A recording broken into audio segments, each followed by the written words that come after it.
The evening was just beginning to settle in, the city lights shimmering through the tall windows of the hotel lobby.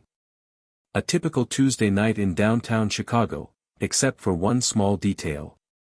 Darius Jackson, the CEO of the prestigious Jackson Luxury Hotels, was about to check into his own hotel. But there was a twist: he wasn't here to oversee anything. No meetings, no board members, no high-profile investors. He was just another guest, a regular customer, and no one would know who he was. Darius had made the decision on a whim, a sudden impulse born out of months of board meetings, emails, and constant corporate strategy. He needed to experience his hotel from a different perspective. After all, what better way to understand the flaws in your business than by stepping into the shoes of your customers? As Darius walked through the automatic sliding doors of the lobby, the soft hum of conversation and clinking glasses filled the air. The hotel, a five-star luxury establishment he had poured his heart and soul into for the past decade, looked magnificent. The marble floors shone under the light, and the plush velvet couches in the seating area gave off an air of opulence. Everything was pristine, designed to impress. But to Darius, something didn't feel right. Sure, the hotel was stunning, but he couldn't help but notice the little things, the small inconsistencies. A worn edge on a cushion, the faint smell of cleaning products that lingered in the air longer than it should. He'd been so caught up in the big picture for so long, focusing on revenue, expansion, and growth, that he had stopped paying attention to the details. This was his chance to see it all from the customer's viewpoint. "Good evening, sir. Welcome to Jackson Luxury Hotels. How may I assist you today?" The voice pulled Darius out of his thoughts. He looked up at the receptionist, a young woman with bright red hair, her smile welcoming and friendly. She had no idea who he was, and Darius intended to keep it that way.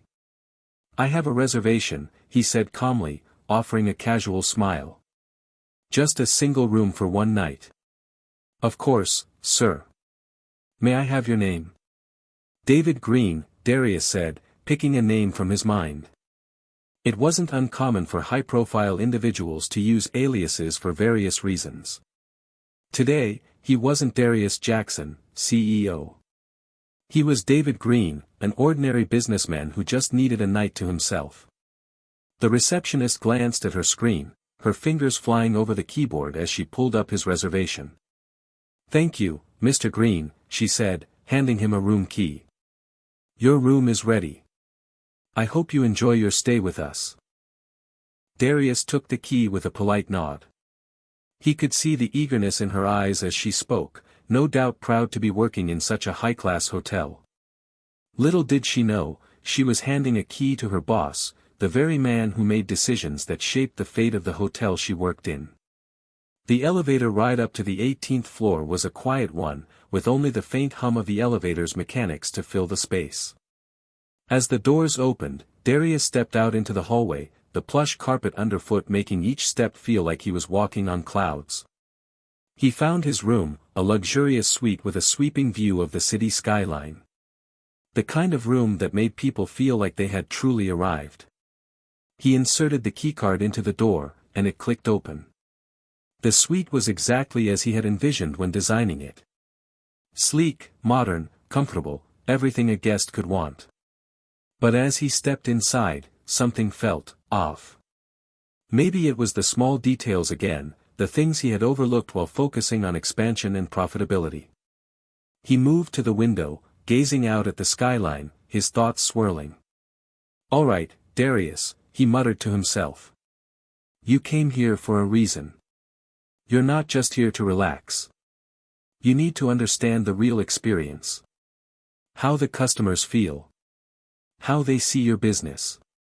But as he stood there, lost in thought, his phone buzzed in his pocket. He pulled it out, glancing at the screen. It was a text message from his assistant, Susan. "Darius, don't forget the meeting with the board tomorrow at 10 a.m. I've emailed you the agenda." A sigh escaped his lips as he placed the phone back into his pocket. He had forgotten about that. The board meeting. The endless cycle of meetings and presentations that had been consuming his life. He rubbed his temples, feeling the weight of the responsibility that came with his position. But tonight was different. He was here to observe. To learn. To remember why he started this journey in the first place. Darius walked over to the small desk in the corner of the room, placed his bag down, and sat in the chair. He didn't need to work tonight. He needed to reflect. He needed to be a guest, a visitor, just like anyone else. And what better way to do that than by fully immersing himself in the experience? The door to his suite opened, and he heard the faint sound of footsteps in the hallway. He turned around, expecting to see a housekeeping attendant, but instead, it was the same receptionist, Rebecca. She was standing in the doorway, looking a little flustered. "Mr. Green, I'm so sorry for the mix-up," she said, her voice filled with genuine concern. "It seems there was a mistake with your room. You've been assigned the wrong suite. I can take care of this right away if you'd like." Darius raised an eyebrow, momentarily surprised by the sudden interruption. He had expected the process to be smooth, but it seemed Rebecca had already made her first mistake of the evening. He thought about his options: he could let her fix the issue, or he could take this opportunity to observe her and see how she handled the situation. "No problem," he said, his voice calm but with a hint of authority. "It's not a big deal. I'm sure we can work something out." Rebecca hesitated, then nodded. "Of course, Mr. Green. I'll get this sorted out for you right away." As she turned to leave, Darius couldn't help but wonder, how many other little mistakes were hidden in the corners of his hotel? How many things had he missed over the years while focusing on the big picture? For the first time in a long while, he felt unsure. But in that uncertainty, there was something else, a spark of excitement. He was about to see things differently. And for the first time, he was going to experience his empire through the eyes of someone who had nothing to do with building it. What would he learn? And more importantly, what would he do about it? Hit subscribe and leave a comment with where you're watching from. This story might just spark a new beginning. What's one thing that always pushes you forward, even when things get tough? Darius sat on the edge of the plush armchair, his thoughts swirling around the events of the evening. Rebecca, the young receptionist, had left in a hurry to fix the mistake, but Darius couldn't shake the feeling that there was more to it than a simple mix-up. The way she had apologized so quickly, almost overly apologetic, made him wonder if she had been accustomed to making mistakes that customers might have noticed. He stared out the window, the city lights twinkling like 1,000 little diamonds. Chicago, the city that had watched him grow, the city that had been his home and the foundation of everything he'd built. Darius Jackson wasn't born into wealth. He came from nothing, just a young boy with big dreams and a heart full of determination. His mother had raised him single-handedly, working long hours as a nurse, doing everything she could to give him a chance at a better life. Growing up in a rough neighborhood, Darius had seen it all: poverty, crime, and the constant feeling of being looked down upon because of the color of his skin. But none of that had ever stopped him. If anything, it had fueled him. He knew that to rise above, he had to be better than everyone else. He had to work harder, smarter, and never let anyone define his future. Darius had always been a natural leader. Even in high school, he had been the one to organize study groups, take on leadership roles, and help others achieve their goals. But it wasn't until he went to college on a scholarship that he realized his true calling: business. He studied tirelessly, absorbing every bit of knowledge he could about management, finance, and entrepreneurship. By the time he graduated, Darius had already started his first business venture, a small startup aimed at creating affordable luxury products for the underserved community. That startup had been his first taste of success. It wasn't easy. He faced countless rejections, prejudice, and financial setbacks. But Darius didn't let those obstacles define him. Instead, he used them as stepping stones to build something bigger. Over the years, his business empire expanded, and his hotel brand became a household name: Jackson Luxury Hotels. But despite the outward success, Darius never forgot where he came from. He always tried to give back to the community that had shaped him.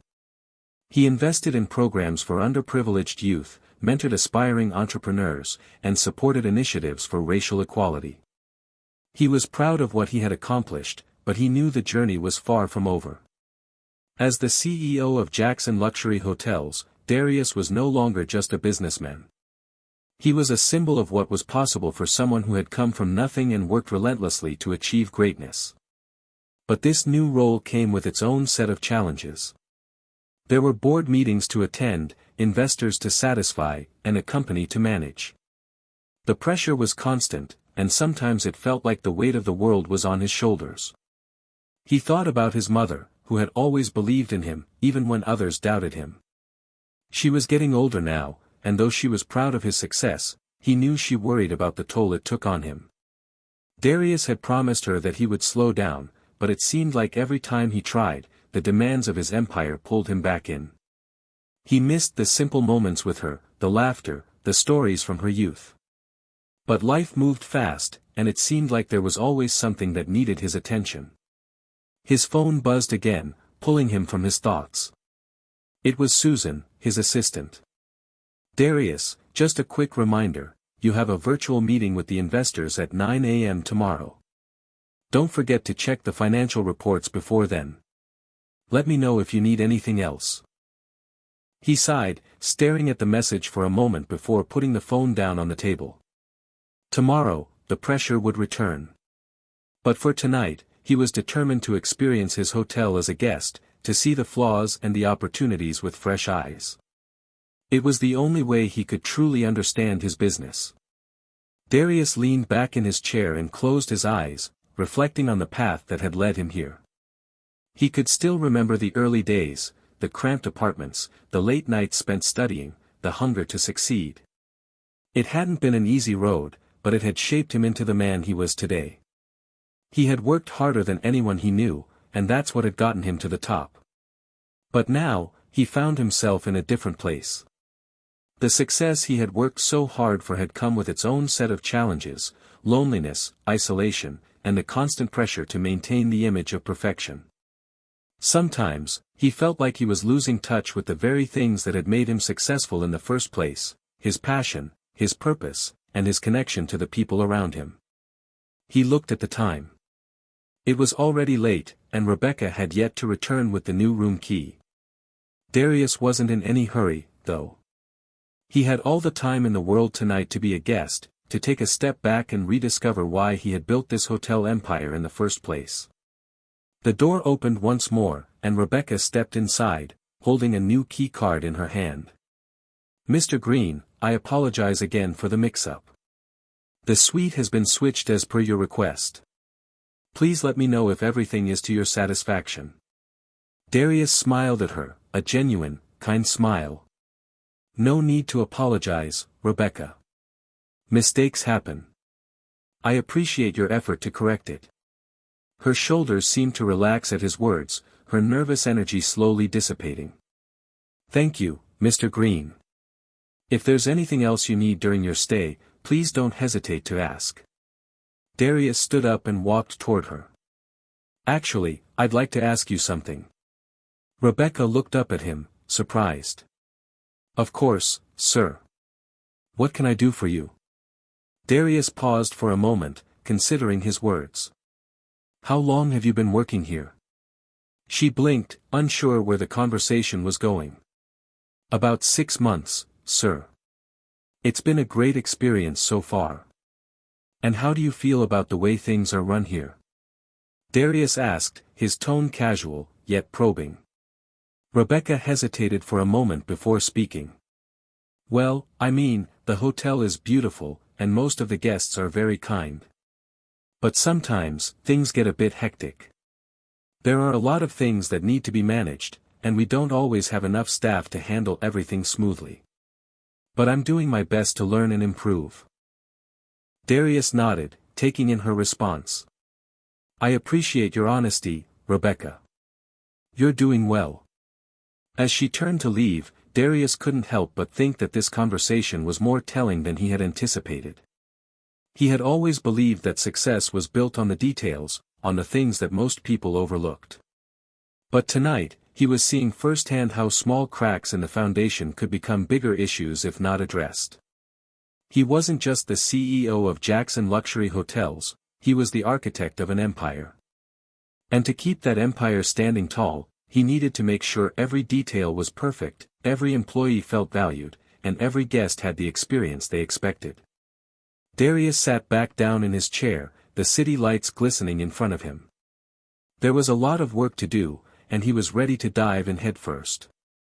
This was just the beginning. The night stretched on, but sleep wasn't something Darius could easily embrace. The thoughts swirling in his mind kept him awake, replaying the events of the evening, the details of his hotel, and the tension he had felt from Rebecca, the young receptionist. There was something about her that intrigued him, something that made him wonder if the cracks he was starting to see were more than just minor mistakes. He couldn't shake the feeling that something bigger was brewing beneath the surface. The sound of his phone buzzing interrupted his thoughts. He glanced at the screen, it was an email from his board. The subject line was simple, but Darius knew it would be anything but. Urgent, financials and upcoming expansion. He opened it without hesitation. The email outlined a potential deal with a large chain of hotels, one that would see Jackson Luxury Hotels expand into Europe, specifically targeting the UK and France. It was an exciting proposition, one that could double the company's footprint in just a few years, but there were concerns. The financial reports from the last quarter showed a slight dip in profits, and the board was worried about the sustainability of such a massive investment, especially if the company was already underperforming in some key areas. Darius rubbed his temples, feeling the weight of the decision before him. The expansion could mean greater opportunities, but it could also jeopardize everything he had worked so hard to build. He knew the risks, but he also knew that stagnation was the enemy of growth. He couldn't afford to play it safe forever. With a deep sigh, Darius closed his laptop and leaned back in the chair. The weight of the decision was heavy, but it wasn't the only thing on his mind. He was still thinking about Rebecca. Her unease had been palpable earlier, and now, as he recalled the conversation they had, he realized that it wasn't just about the small mix-up with the room. There was something deeper at play. Was she struggling? Did she feel overwhelmed? Or was there something more serious going on at the hotel that needed his attention? Darius couldn't let it go. If there was something wrong, if there was a hidden issue within his own company, he needed to find out. He had to be the one to spot it before it grew into something that could affect the reputation of Jackson Luxury Hotels. The next morning, Darius decided to continue his undercover mission. He wasn't going to let one small mistake slide. He would observe, listen, and most importantly, learn. The hotel lobby was bustling as the morning sun streamed through the large windows. Guests were coming and going, checking in, checking out, and going about their business. The atmosphere was energetic yet serene, just as it should be for a hotel of this caliber. But Darius knew that appearances could be deceiving. As he made his way to the lobby, he noticed Rebecca at the front desk again, working alongside another receptionist. The younger woman seemed to be moving quickly, handling check-ins and answering calls with a sense of urgency. But Darius observed how Rebecca's movements were jerky, like she was constantly second-guessing herself. It wasn't just a lack of experience, it felt like something more. He approached the desk casually, pretending to be just another guest who needed assistance. He smiled at Rebecca as she looked up from her work. "Good morning," he greeted her, trying to keep his tone friendly and light. "I was wondering if I could get a quick recommendation for a good spot for breakfast. I'm not from around here." Rebecca's eyes widened for a moment, as if she hadn't expected a customer to engage with her directly. She quickly recovered, flashing her trademark smile. "Of course, sir. There's a lovely cafe just a few blocks away that serves the best pastries. I'd be happy to give you directions." Darius nodded, pretending to be interested, but inside, he was studying her closely. She was trying so hard to maintain her composure, but there was a nervousness in her eyes that didn't escape him. He wondered if it was just the pressure of the job, or if there was something more beneath the surface.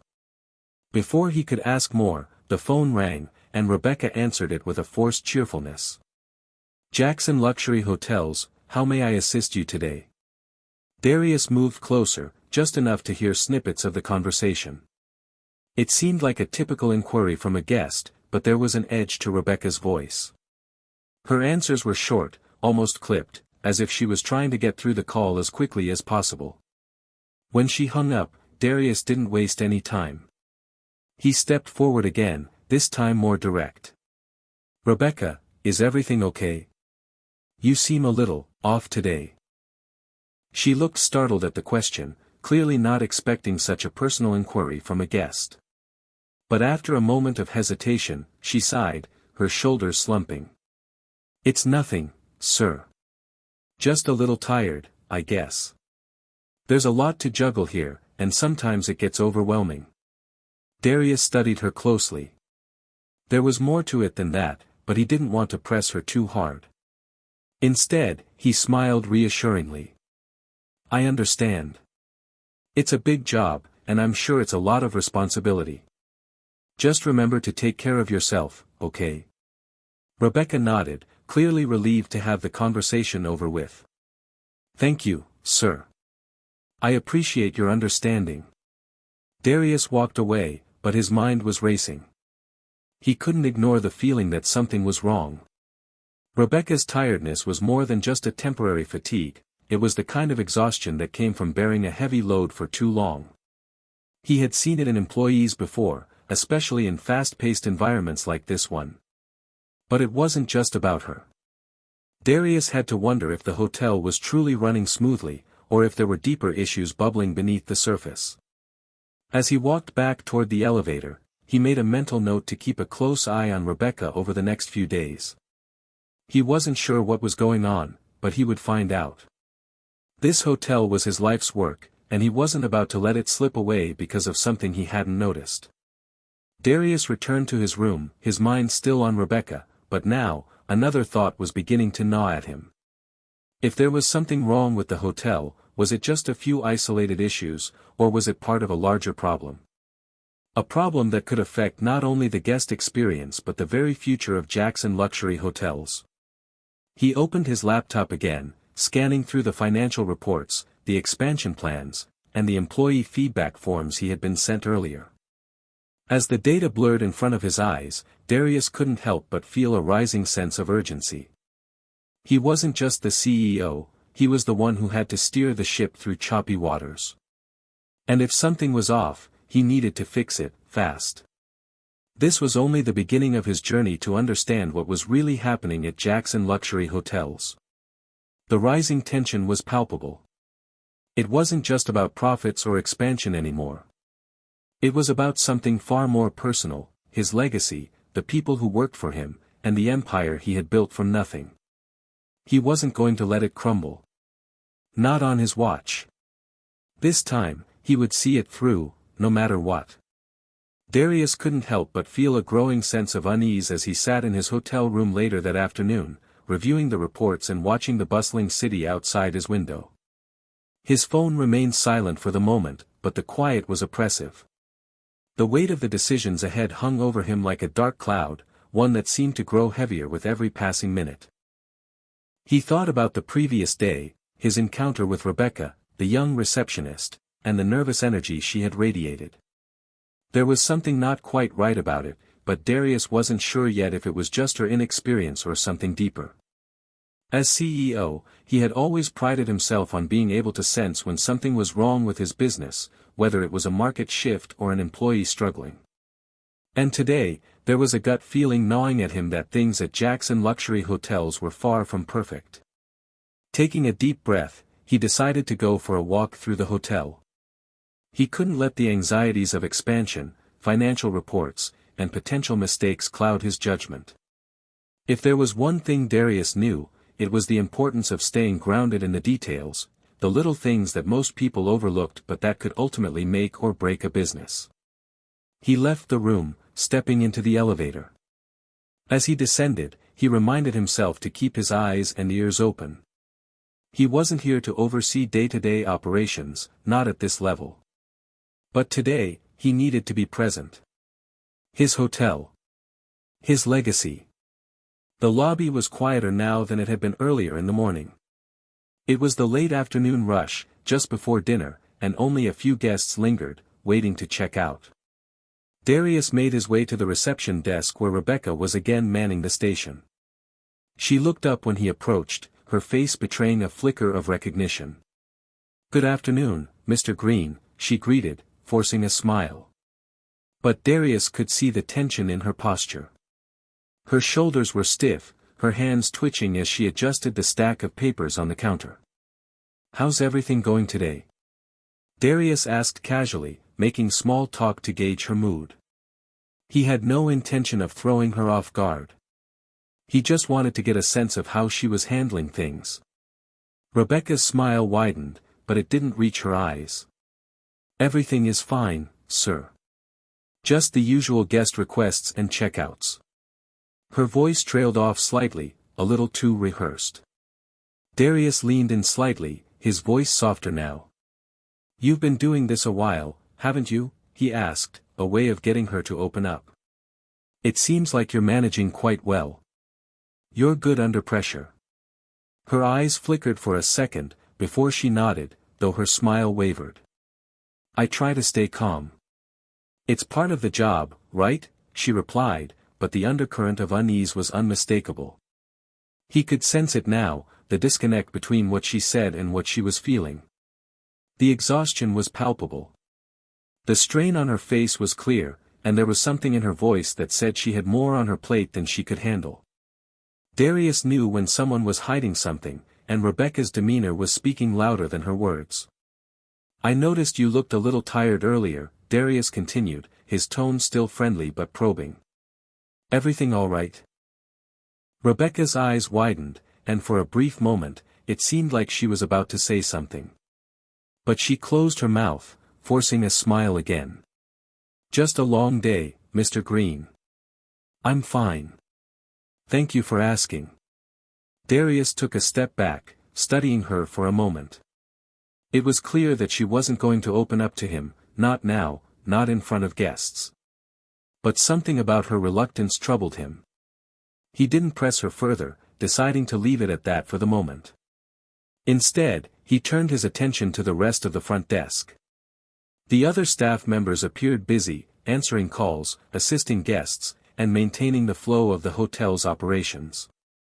Darius had to admit, the hotel was beautiful, luxurious, yet accessible, with every corner carefully designed to provide comfort and sophistication. But as he observed the employees, he couldn't shake the feeling that the staff was overwhelmed. There were small signs of stress in their body language, a bit too much tension in the way they answered guests, and a noticeable lack of energy in the air. It was time to dig deeper. He could no longer afford to let the superficial gloss of success fool him. Jackson Luxury Hotels had to be more than just a pretty brand, it had to run like a well-oiled machine, and right now, he wasn't so sure it did. Later that evening, Darius sat in the restaurant of the hotel, the quiet hum of conversation around him. He had requested a table in a secluded corner so he could enjoy his meal in peace, but his mind wasn't focused on the food.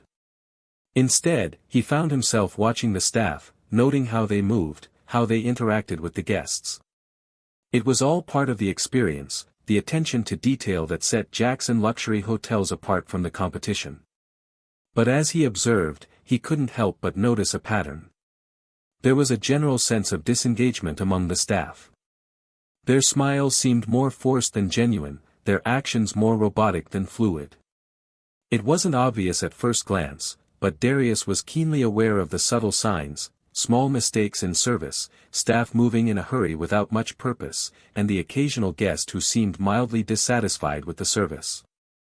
This wasn't the level of excellence he had built his reputation on.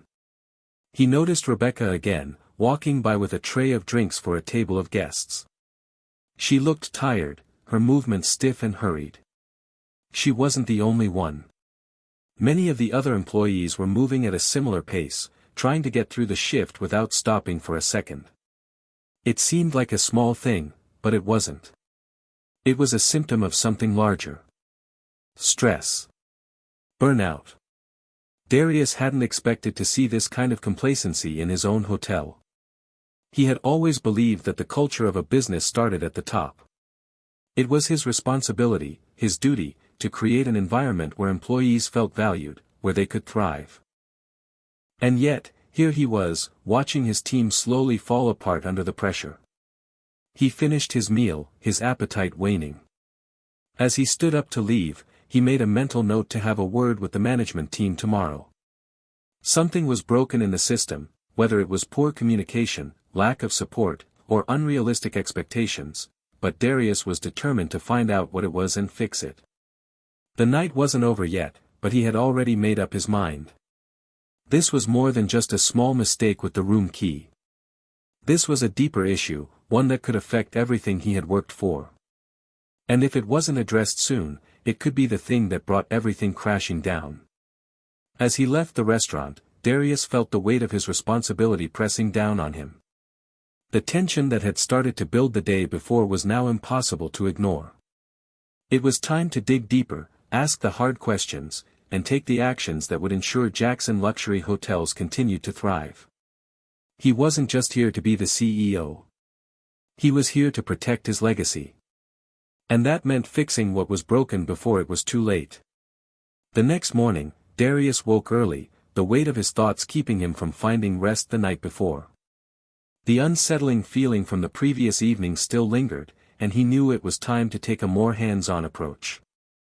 His hotel, his pride and joy, wasn't running as smoothly as he had once believed.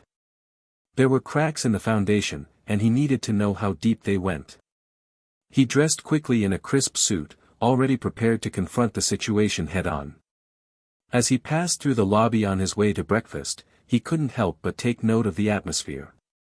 There was a sense of quiet tension that hung in the air, like a storm cloud waiting to break. It wasn't just the stress of the daily operations, it was something more. Something unspoken, yet tangible. Rebecca was at the front desk again, handling check-ins with mechanical efficiency, her smile still not quite reaching her eyes. Darius watched her for a moment, and despite the faint air of professionalism she exuded, he could tell she wasn't fully engaged. It was as if she was going through the motions, disconnected from the work she was doing. It was the same feeling he had gotten yesterday, only this time, it felt more pronounced. He approached the desk casually, as if just another guest in need of assistance. But this time, he was intent on getting answers, even if they were buried beneath layers of politeness and stress. "Good morning, Rebecca," he said, giving her a friendly nod. She looked up, a flicker of recognition in her eyes. "Good morning, sir," she replied, her voice tight, strained. "How can I assist you today?" Darius took a moment to observe her, noting how she kept her posture rigid, her fingers tapping nervously against the counter. He cleared his throat and leaned forward, softening his tone. "You seem a little tense today, Rebecca. Everything going all right here?" Her eyes darted briefly to the other receptionists before she quickly returned her focus to him, her lips pressed together in a tight line. "Everything is fine, sir," she said quickly, though the tremor in her voice betrayed her. "Busy day ahead." Darius wasn't convinced. There was something more going on beneath the surface, and he wasn't about to let it slide. "I noticed you seemed a little worn out yesterday." "Long shift?" he asked, keeping his tone neutral, trying not to press too hard but making his concern clear. Rebecca's shoulders stiffened, and for a moment, she hesitated. She glanced around the lobby again, as though seeking some kind of escape from the conversation. Finally, she sighed, her facade cracking just slightly. "It's not just the shifts," she admitted quietly. "It's everything. There's a lot going on, and sometimes it feels like it's all piling up." Darius leaned in slightly, lowering his voice. "What do you mean, everything? Is something specific happening? Are you short on help?" Rebecca shook her head, but her eyes betrayed her. "It's hard to explain. It's just, the pressure. The guests expect perfection.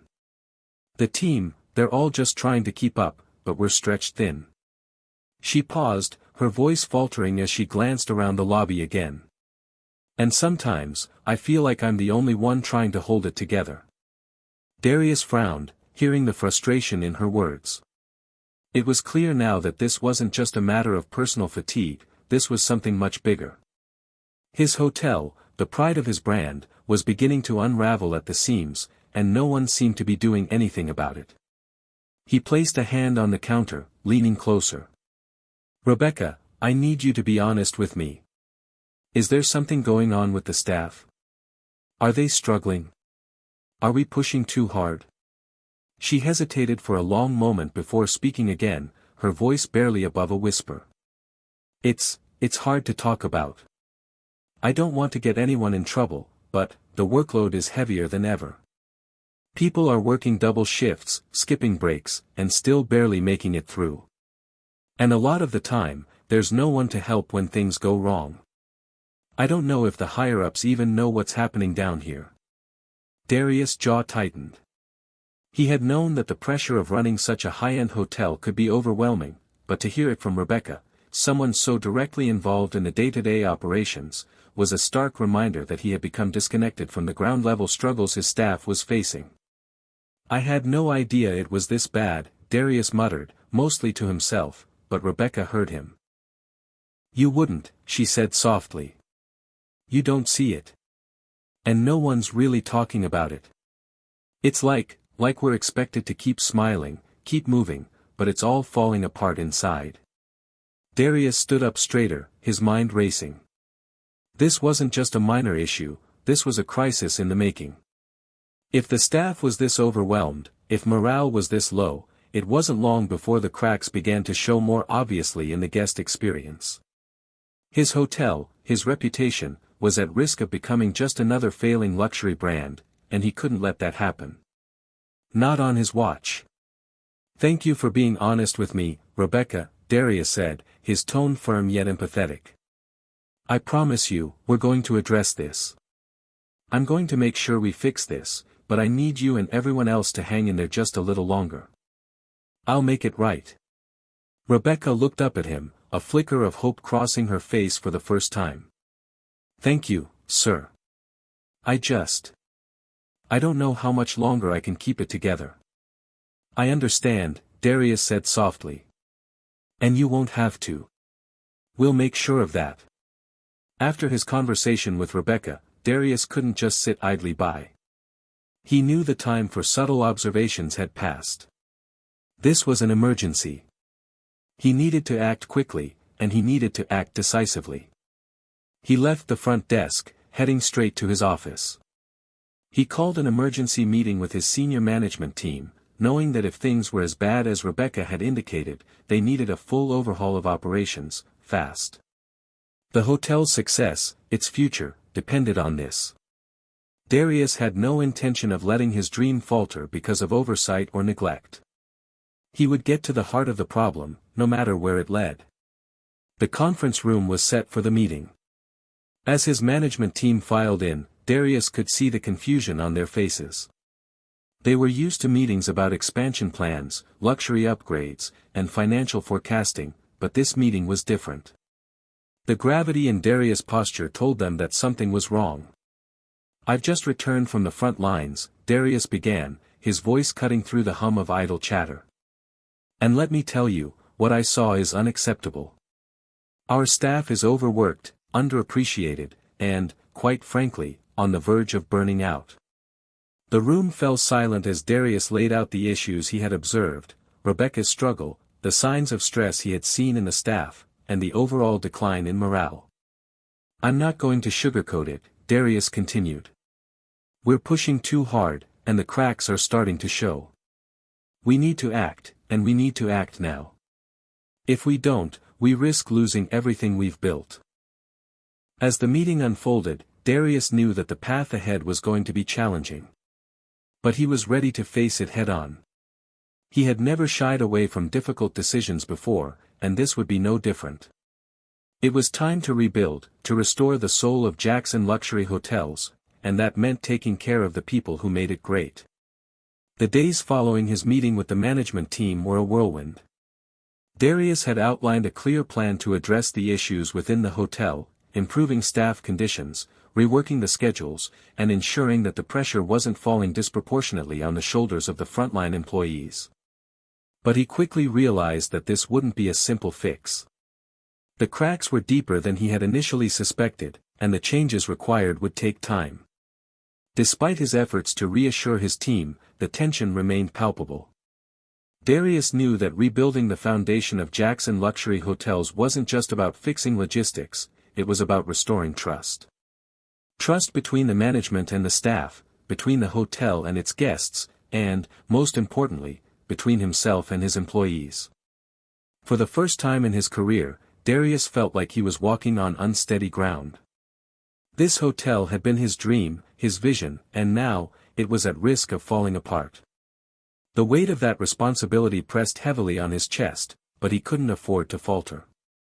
The reputation of Jackson Luxury Hotels, and his legacy, was on the line. It was a Tuesday morning when Darius decided to meet with the hotel's general manager, Claire Watson. Claire had been with the company for over 10 years and was known for her attention to detail and ability to handle complex operations. If anyone could help him get the hotel back on track, it was her. Claire was sitting at her desk in the hotel's back office when Darius walked in, her eyes immediately locking with his. There was no surprise in her expression. She had heard the rumors about the challenges that had been bubbling up over the past week. She had heard, too, about the conversation with Rebecca. Darius, Claire greeted him, standing up from behind her desk. "I was expecting you." Darius gave a short nod as he took a seat across from her. He didn't waste time with pleasantries. "We need to talk about the staff. Something's broken, Claire, and it's not just the overwork. The whole culture of this place is off. You and I both know it." Claire looked thoughtful for a moment, then sighed deeply. "I know. It's been building for a while, hasn't it? The demands of running a high-end hotel like this have always been intense, but lately, it's been worse. We've had turnover issues, burnout, people leaving for other opportunities.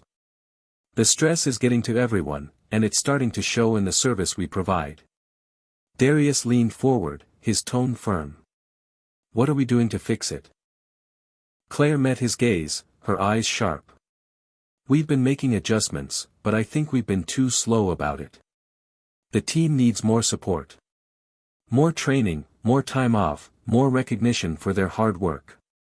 We can't just focus on the luxury of the guests, we need to focus on the luxury of our staff's experience here, too."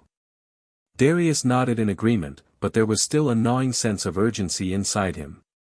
"We don't have the luxury of time. If we don't change things now, we risk losing everything." Claire's expression softened, and she placed her hands on the desk in front of her. "I understand, Darius. But we can't just throw money or resources at the problem and expect it to go away. This is about creating a sustainable environment. We need to take a hard look at our hiring practices, our training, and, most importantly, our management. The top-down leadership needs to be more connected to the people on the ground level." Darius knew she was right. The leadership team had been so focused on expansion and growth that they had neglected the foundation that had made Jackson Luxury Hotels successful in the first place, the people. Later that day, Darius found himself walking the hotel halls once again, but this time with a renewed sense of purpose. He was no longer a detached observer or a distant CEO. He was now fully immersed in the day-to-day workings of his hotel, meeting with employees, listening to their concerns, and observing how things truly operated behind the polished surface. He passed by the concierge desk, where Jeremy, a mid-level staff member, was assisting a guest with dinner reservations. Jeremy looked up and offered a polite smile as Darius approached, but there was a weariness in his eyes. "Hey, Jeremy," Darius greeted, offering a friendly nod. "How's everything going today?" Jeremy paused, his fingers hovering over the keyboard for a moment. "It's been a tough morning, sir. A lot of requests coming in, not enough hands to manage it all. But we're getting through it." Darius raised an eyebrow. "How often is it like this?" Jeremy didn't hesitate. Pretty much every day lately. We're doing our best, but it's hard to keep up. Some of the staff are working double shifts just to cover for the ones who've left, and even then, we're still behind.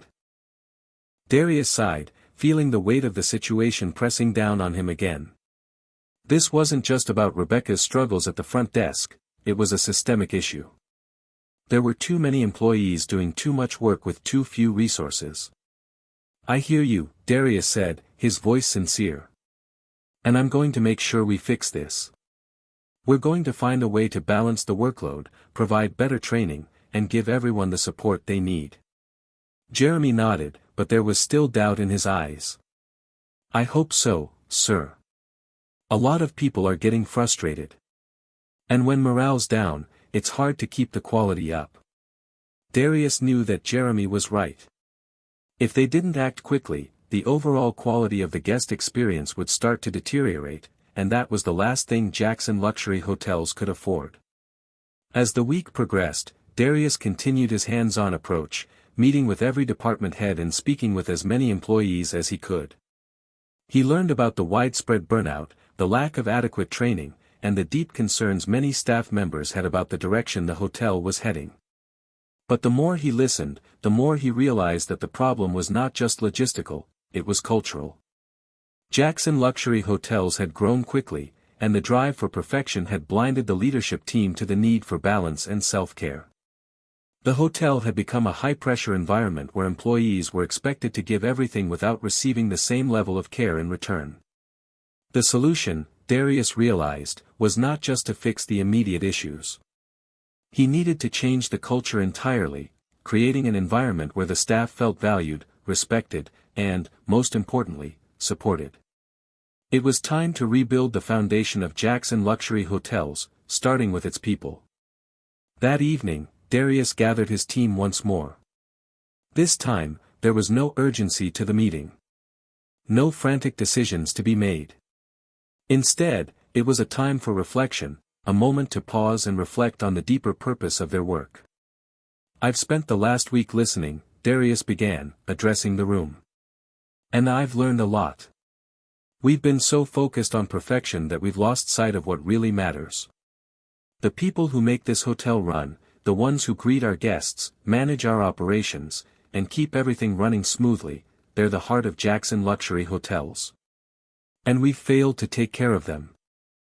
He paused, allowing his words to sink in. We're going to change that. We're going to provide better training, offer more support, and most importantly, we're going to create a culture where every single employee feels valued. The room was silent for a moment, the weight of Darius' words settling in. But then Claire spoke up, her voice steady and clear. It's going to take time, but it's the right move, she said. And I'm with you, Darius. We'll make it happen. Darius smiled, a sense of determination filling him. The road ahead wouldn't be easy, but he knew they were on the right path. Together, they would rebuild. Together, they would restore Jackson Luxury Hotels to its rightful place, not just as a symbol of luxury, but as a place where its employees and guests alike felt respected, valued, and cared for. And that, Darius realized, was the true essence of luxury. Darius spent the following week focused on implementing the changes he had promised, but he quickly realized that change was not going to happen overnight. Despite his urgency, the challenges seemed to multiply, each one requiring more attention and resources than he had initially anticipated. The deep-rooted problems within the hotel culture weren't going to be solved with just a few adjustments, they needed a complete overhaul. He began by sitting down with Claire and his senior management team to draft a detailed plan that would address not only the operational issues but also the psychological well-being of the staff. The key, he knew, was to shift their approach from purely service-driven to people-driven. But how? How could he instill a sense of care and trust in an environment where stress and burnout were so deeply ingrained? It was during a casual conversation with one of his longtime employees, Rachel, the head of housekeeping, that Darius had an epiphany. Rachel had been with the hotel since its opening, and she had seen the company evolve from a modest boutique hotel into the luxurious, high-end establishment it was today. She had witnessed the highs and the lows, the growing pains, and the periods of success. She had also seen the growing divide between the employees and management. "I appreciate you sitting down with me, Rachel," Darius said as they sat together in the hotel's staff break room. The room, often filled with the clattering of trays and the murmur of voices, was quieter than usual. It felt more intimate, a rare moment of calm amidst the storm. Rachel, her hair tied back in a practical bun, smiled warmly but with a hint of fatigue in her eyes. "Of course, Darius. You've been making a lot of changes lately, and I know it's been a lot for everyone. It's nice to finally have a moment to talk." Darius nodded, his expression serious. "I've been listening to the staff. I've been seeing the pressure they're under. And it's clear to me now that this hotel has lost something. We've built a great brand, but I think we've forgotten about the people who make it all work. I want to change that. I want to rebuild, not just the physical aspects of the hotel, but the culture." Rachel's eyes softened. "I've been saying that for years," she admitted, her voice tinged with both frustration and hope. "It's always been about the guests, making sure they have the perfect experience. But no one's asking the staff how they're doing. How we're doing. And we're the ones who keep everything running." Darius sat back, considering her words carefully. "I hear you. And that's exactly what I want to change. But I need your help. I need your perspective on this. What do you think will make the biggest difference for the team?" Rachel thought for a moment before answering. "It starts with communication.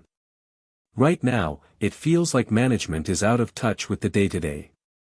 People need to feel like their concerns matter. They need to know that they're heard." Darius nodded, already taking mental notes. "So, what's the first step? How do we begin to fix that?" Rachel leaned forward slightly, her voice steady but filled with conviction. "Start with recognition. Acknowledge the hard work, the late hours, the sacrifices. It doesn't have to be a big ceremony or anything, but a simple thank you, a nod of appreciation, it goes a long way." Darius had a feeling that Rachel was onto something.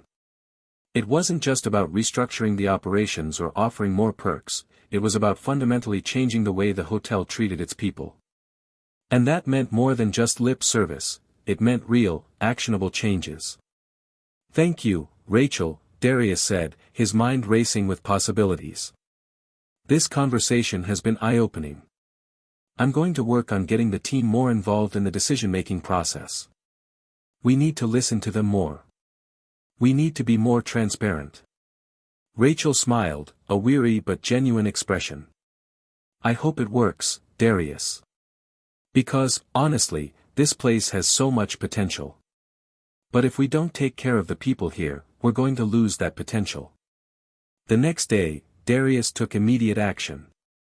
He implemented several new initiatives designed to foster open communication, employee engagement, and recognition. First, he began hosting weekly town hall meetings where employees from every department could voice their concerns and offer suggestions. It was a small step, but one that felt monumental in terms of rebuilding trust. The first town hall was a nervous affair. Employees shuffled in, unsure of what to expect. They had never been given such a direct avenue to speak to management before, and many were skeptical about whether their voices would truly matter. But Darius was determined to prove them wrong. He began the meeting by addressing the elephant in the room, the strain the hotel had been under in recent months. "I know things haven't been easy," Darius said, his voice resonating with sincerity. "There's been a lot of pressure on all of you, and I want to acknowledge that. But I'm here today to listen.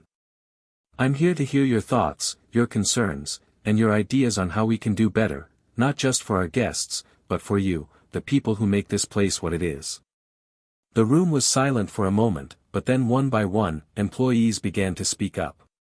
Some voiced their frustrations with the lack of support during busy shifts, others talked about feeling disconnected from the management team. A few even mentioned how much they missed the sense of camaraderie that had existed when the hotel first opened. Darius listened intently, taking notes as each person spoke. This wasn't about defending his decisions or explaining away the issues, it was about hearing the truth and understanding the gravity of the situation. The more he heard, the more he realized just how deeply ingrained the dissatisfaction was.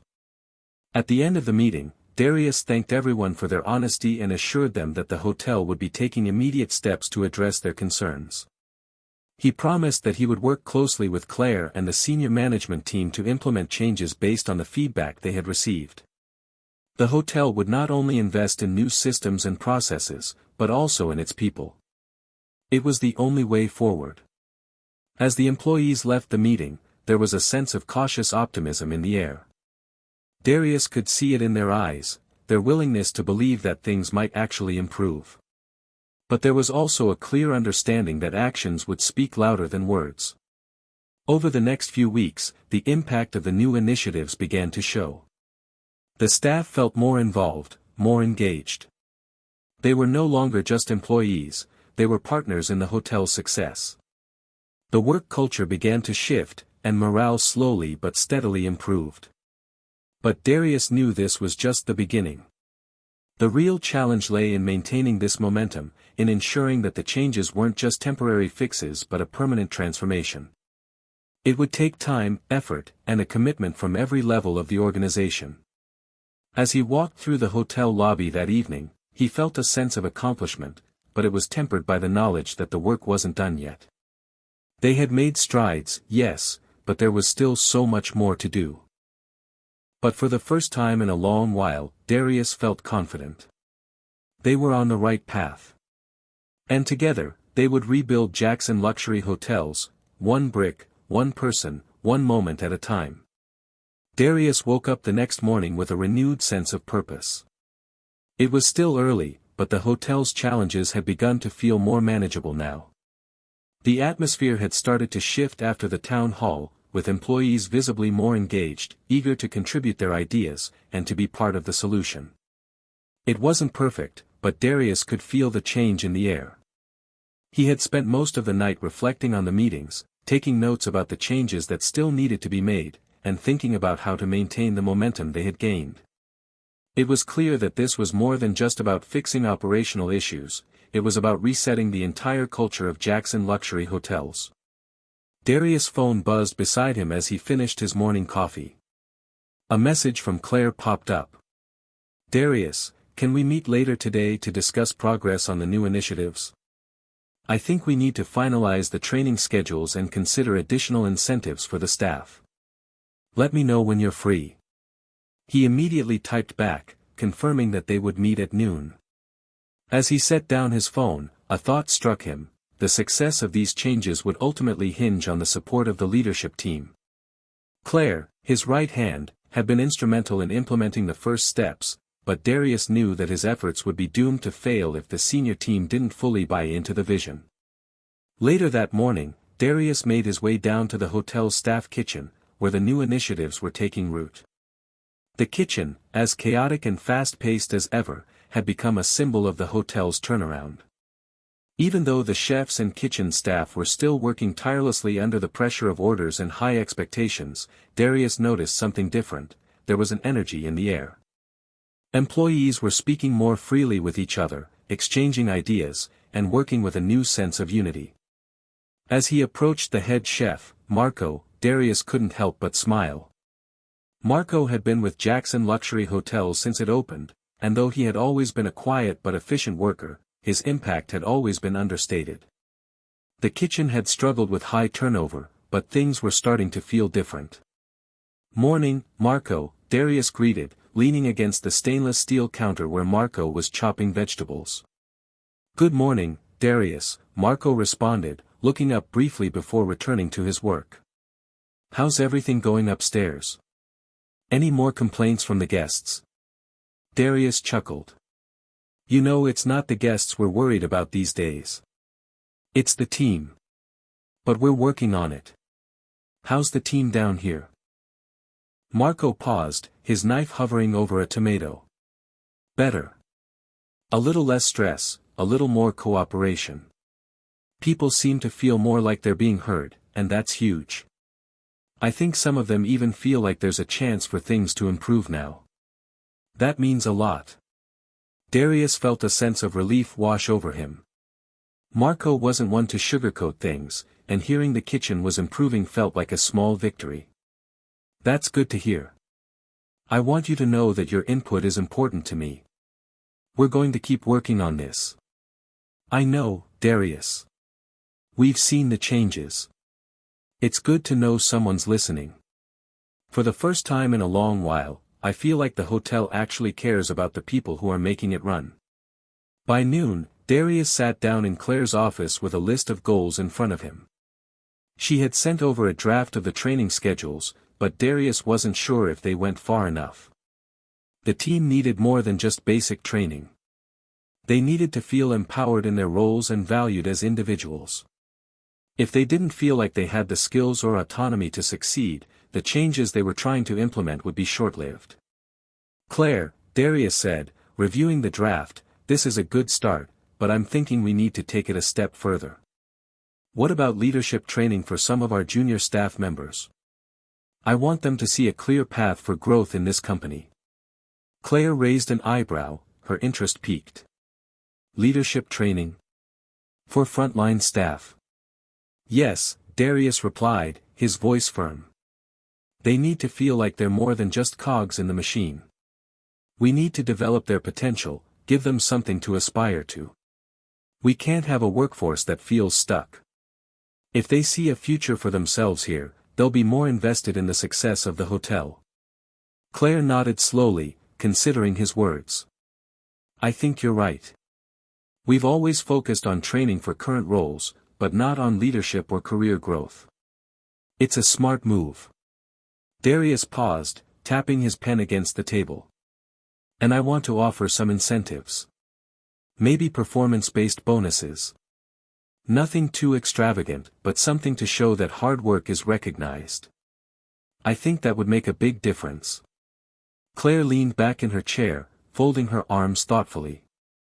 We could start by offering bonuses tied to customer feedback and team performance. It's a way to link the staff's success with the hotel's reputation. I think that would motivate them. Exactly, Darius said, a spark of excitement in his voice. We can also add some perks, extra vacation days, flexible hours, things that show we're not just interested in their output but in their well-being. Claire smiled. I think you've got something there. I'll work on putting together a proposal for the senior management team. It's going to take some effort, but it's a step in the right direction. After their meeting, Darius spent the rest of the afternoon walking through the hotel, observing the changes in action. He checked in with different departments, spoke to various staff members, and noticed that the mood had definitely improved. It wasn't just that people were more willing to speak up, they seemed more energized, less fatigued by the endless grind of their daily tasks. But Darius knew the true test was yet to come. It would take time for the ripple effect of these changes to spread throughout the entire hotel.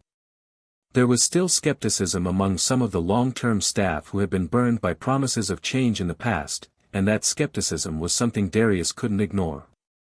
He needed to prove, not just with words but with actions, that this was a new era for Jackson Luxury Hotels.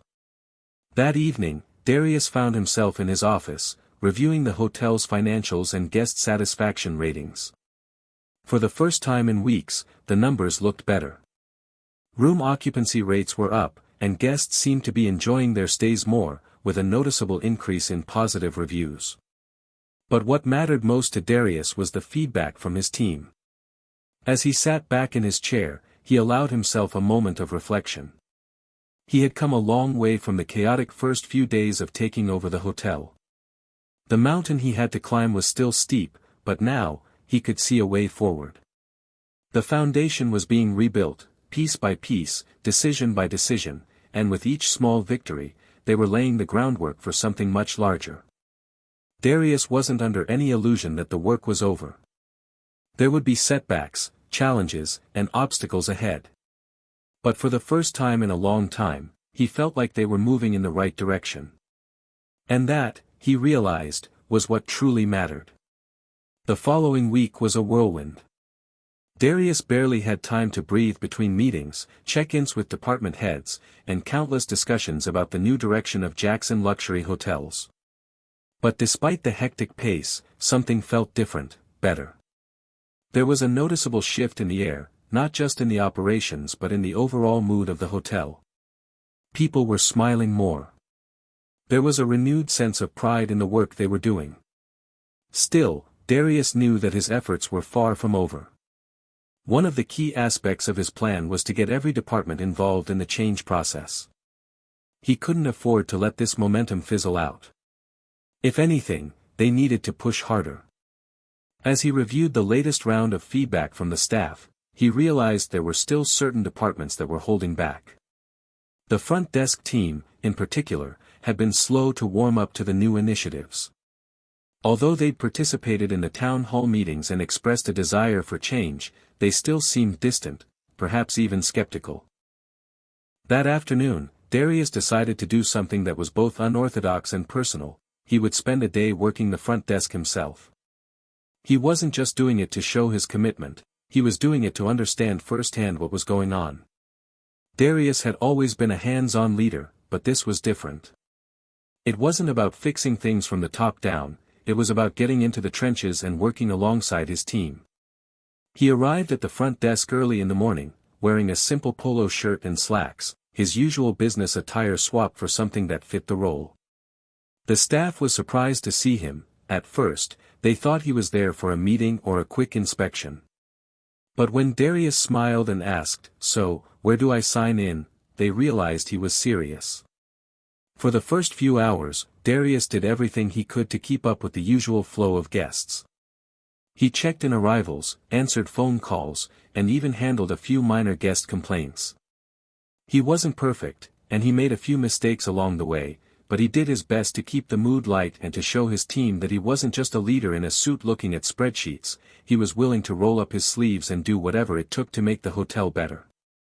Around noon, during a quiet moment between check-ins, Darius sat down with Lisa, the front desk supervisor, who had been with the hotel for over 5 years.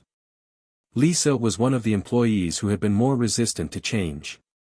Darius had noticed her skepticism during the town hall, and he wanted to understand more about why she felt the way she did. "Lisa," Darius began, "I appreciate you being here today. I know you've been with us for a long time, and I know this place has changed a lot over the years. But I need to hear from you. What do you think about the new initiatives? Are we heading in the right direction?" Lisa hesitated for a moment, looking at him with cautious eyes. She'd always been a professional, never one to openly criticize her superiors, but Darius could tell she had something on her mind. "Honestly, Darius," she said, her voice soft but clear, "I want to believe in this. I really do. But we've been through a lot of promises before. And every time, things go back to the same old routine. The pressure from upper management is always there, but the support isn't. We're expected to perform at a high level, but we don't always feel like the company has our backs." Darius listened carefully, his expression thoughtful. "What do you need from us to change that? What would make you feel supported, Lisa?" She looked at him for a moment, her gaze steady. "We need more communication, more involvement in decisions that affect us directly. I mean, you're asking us to change how we do our jobs, but we're not always part of the conversation when decisions are made. It feels like things are being imposed on us without our input." Darius nodded, absorbing her words. "I hear you. That's something I didn't anticipate, and I'm sorry for that. You all deserve to have a voice in shaping the way forward. I'm going to make sure you're more involved from here on out." Lisa smiled faintly. "I appreciate that. It's a start, at least." By the end of his shift at the front desk, Darius felt both exhausted and enlightened. He had gained valuable insight into the frustrations that had been simmering beneath the surface. More importantly, he understood now that change couldn't just come from the top down. It needed to be a collaborative effort, one that took into account the experiences, challenges, and perspectives of those working the front lines. The next day, Darius met with Claire and the rest of the senior management team to discuss his experience. He recounted the conversations he'd had with various staff members, highlighting the need for more transparency, more involvement, and more communication. "We need to take a step back," Darius said, his tone resolute. "We've been pushing a lot of changes at once, and while some of them have been successful, we've neglected the very people who are carrying out these changes. If we don't listen to them, really listen, we're going to lose their trust. We need to involve them more in the decision-making process." Claire nodded thoughtfully. "I agree. We've been focusing on external changes, our brand, our operations, our systems, but we haven't spent enough time focusing on the internal culture. We need to bring them into the fold, make them feel like they're part of the team." Darius met her gaze, his determination clear. "Exactly. From now on, every department should have a seat at the table when we're making decisions that affect their work. If we want them to believe in this vision, we need to show them that we believe in them." That afternoon, Darius sent out a company-wide email inviting all employees to a second town hall meeting. This time, he would open the floor to even more feedback, focusing on what had been working and what still needed improvement. He made it clear that the meeting wasn't just about addressing complaints, it was about creating a shared vision for the future of Jackson Luxury Hotels. The response was immediate. Within hours, Darius received dozens of messages from employees, eager to participate and share their thoughts. It was clear that the staff was ready to be a part of the transformation. As Darius walked through the hotel later that day, he noticed a change. There was a sense of excitement in the air, a collective anticipation that hadn't been there before. The employees, many of whom had been cynical and withdrawn just a few weeks ago, were now engaged, asking questions, offering ideas, and working together in ways they hadn't in years. Darius smiled to himself as he realized that the tipping point had arrived. The hotel wasn't just changing, it was evolving. And the people who made it run were finally beginning to feel like they were an essential part of the journey. But he knew this was only the beginning. They had crossed a threshold, yes, but the real work was just beginning. The road ahead would be difficult, but Darius felt more confident than ever that they were on the right path. Together, they would rebuild. Together, they would succeed. The following weeks passed in a blur for Darius. It felt as if the hotel was in constant motion, with the momentum from the town hall meetings and his direct involvement with the staff fueling a rapid series of changes. He had seen a massive shift in the attitude of the employees, and the energy within the hotel felt more positive, more connected. However, as much as the transformation was palpable, the true test of whether the changes would stick was fast approaching. Darius had spent the last several days preparing for the high-stakes board meeting that would determine the future of Jackson Luxury Hotels. This meeting would set the tone for the next phase of their strategy. If he couldn't convince the board that these changes were sustainable, that the vision he had been implementing was truly viable, then all the work, his work, could come crashing down. The stakes had never been higher. The morning of the board meeting, Darius woke up early, his mind racing with thoughts of how he would present their progress. He had prepared meticulously, with data on guest satisfaction, employee engagement, and operational improvements. But the numbers only told part of the story.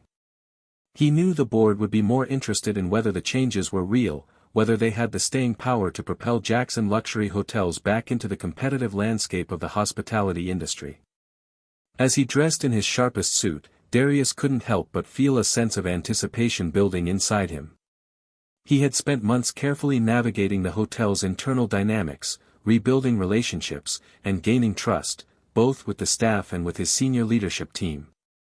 Now, it all came down to this one moment. When he arrived at the boardroom, he was greeted by a mix of faces, some familiar, some more skeptical.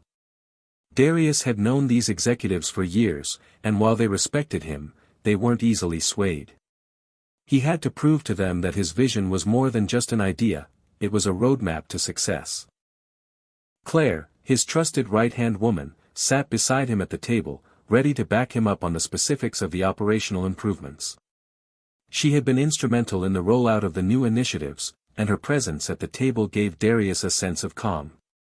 He needed her there, just as much as the board needed to hear from her.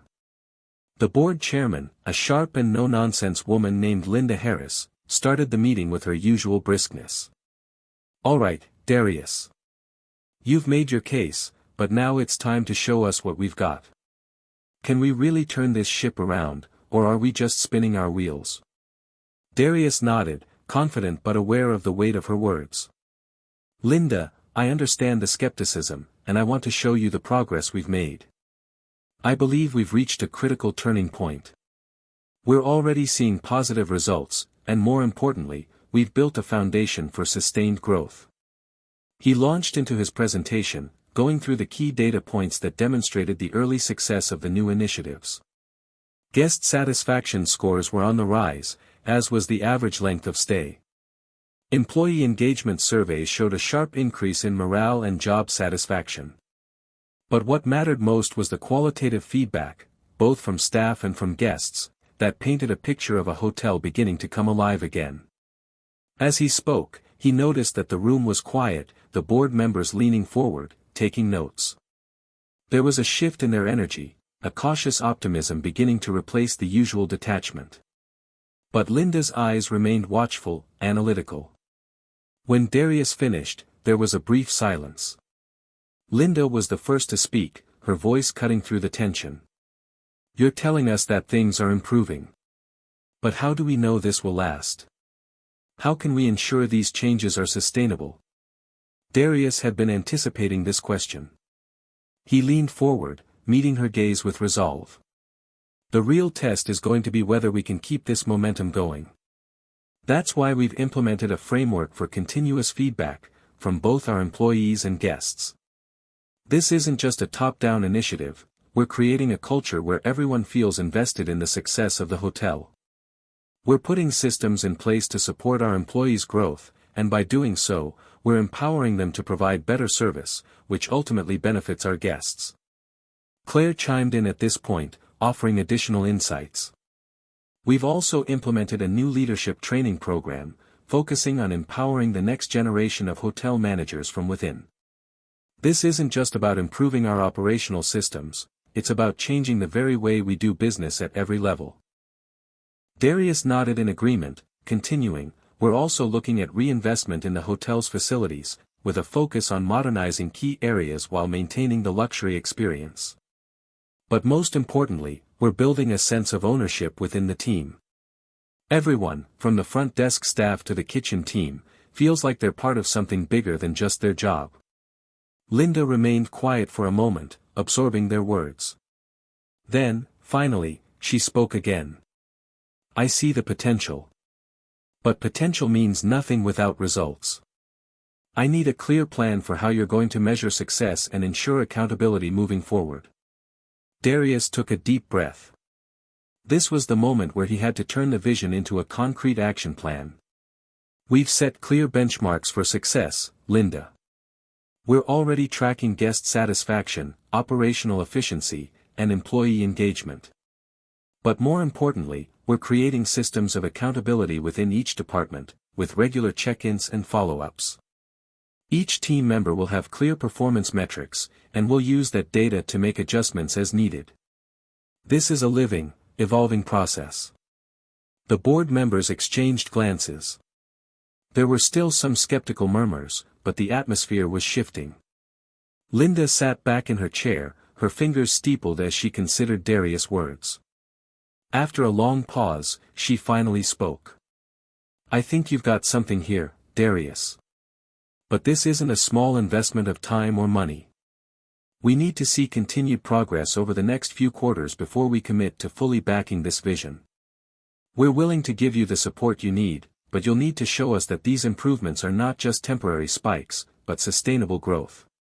Darius nodded, feeling a sense of relief wash over him. "Understood, Linda. We're committed to making this work. We'll deliver the results." The board's approval was conditional, but it was a significant step forward. Darius knew that this was just the beginning of a long journey, but it felt like a victory nonetheless. He had convinced them, at least for now, that the changes he was implementing were not only necessary but achievable. As the meeting adjourned, Darius felt a mixture of exhaustion and triumph. It had been a tough battle, but it wasn't over. There were still many obstacles ahead, and the road to revitalizing Jackson luxury hotels would be long. But for the first time in weeks, he allowed himself to feel hopeful. He had the board's attention, and more importantly, he had his team's trust. Together, they would rebuild this hotel into something truly extraordinary. And in that moment, Darius realized that the moment of truth had passed, but the real work had only just begun. Hit subscribe and leave a comment with where you're watching from. This story might just spark a new beginning. What's one thing that always pushes you forward, even when things get tough? The relief from the board meeting was short-lived. Darius knew that while they had secured the board's conditional approval, the true challenge was just beginning. The pressure to sustain the momentum, to prove that the changes were not just a series of temporary improvements, weighed heavily on him. The honeymoon phase of leadership had ended, and now came the real test, long-term execution. In the weeks that followed, Darius dedicated himself to the daily grind, ensuring that every decision, every initiative, aligned with the vision he had presented. He was at the hotel early every morning and stayed late into the night. His office, once a quiet retreat, became a hub of activity, filled with meetings and calls that never seemed to end. The team was working harder than ever. Every department was pushing to meet the ambitious goals they'd set, and Darius could see the signs of progress. The guest satisfaction scores were trending upward, the staff was beginning to take ownership of their roles, and morale was improving. But it wasn't perfect. Not by a long shot. The cracks were starting to show in places Darius hadn't anticipated. The marketing team was struggling with the hotel's brand relaunch, unsure of how to communicate the new direction without alienating longtime guests. The kitchen was facing staffing shortages, and service times were occasionally slipping. Meanwhile, in the front office, the increased number of guests meant longer lines and more stressful interactions at check-in. It wasn't just the operational challenges that weighed on him, though. Darius also felt the strain within his leadership team. While Claire had been a reliable partner throughout the process, others, particularly the director of operations, Stephen, had begun to grow more critical of the changes.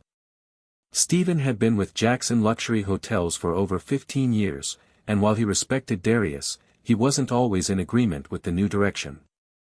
There was tension in their meetings, where Stephen often questioned whether the investment in staff training and guest engagement could be sustained over time, especially with the financial pressure mounting.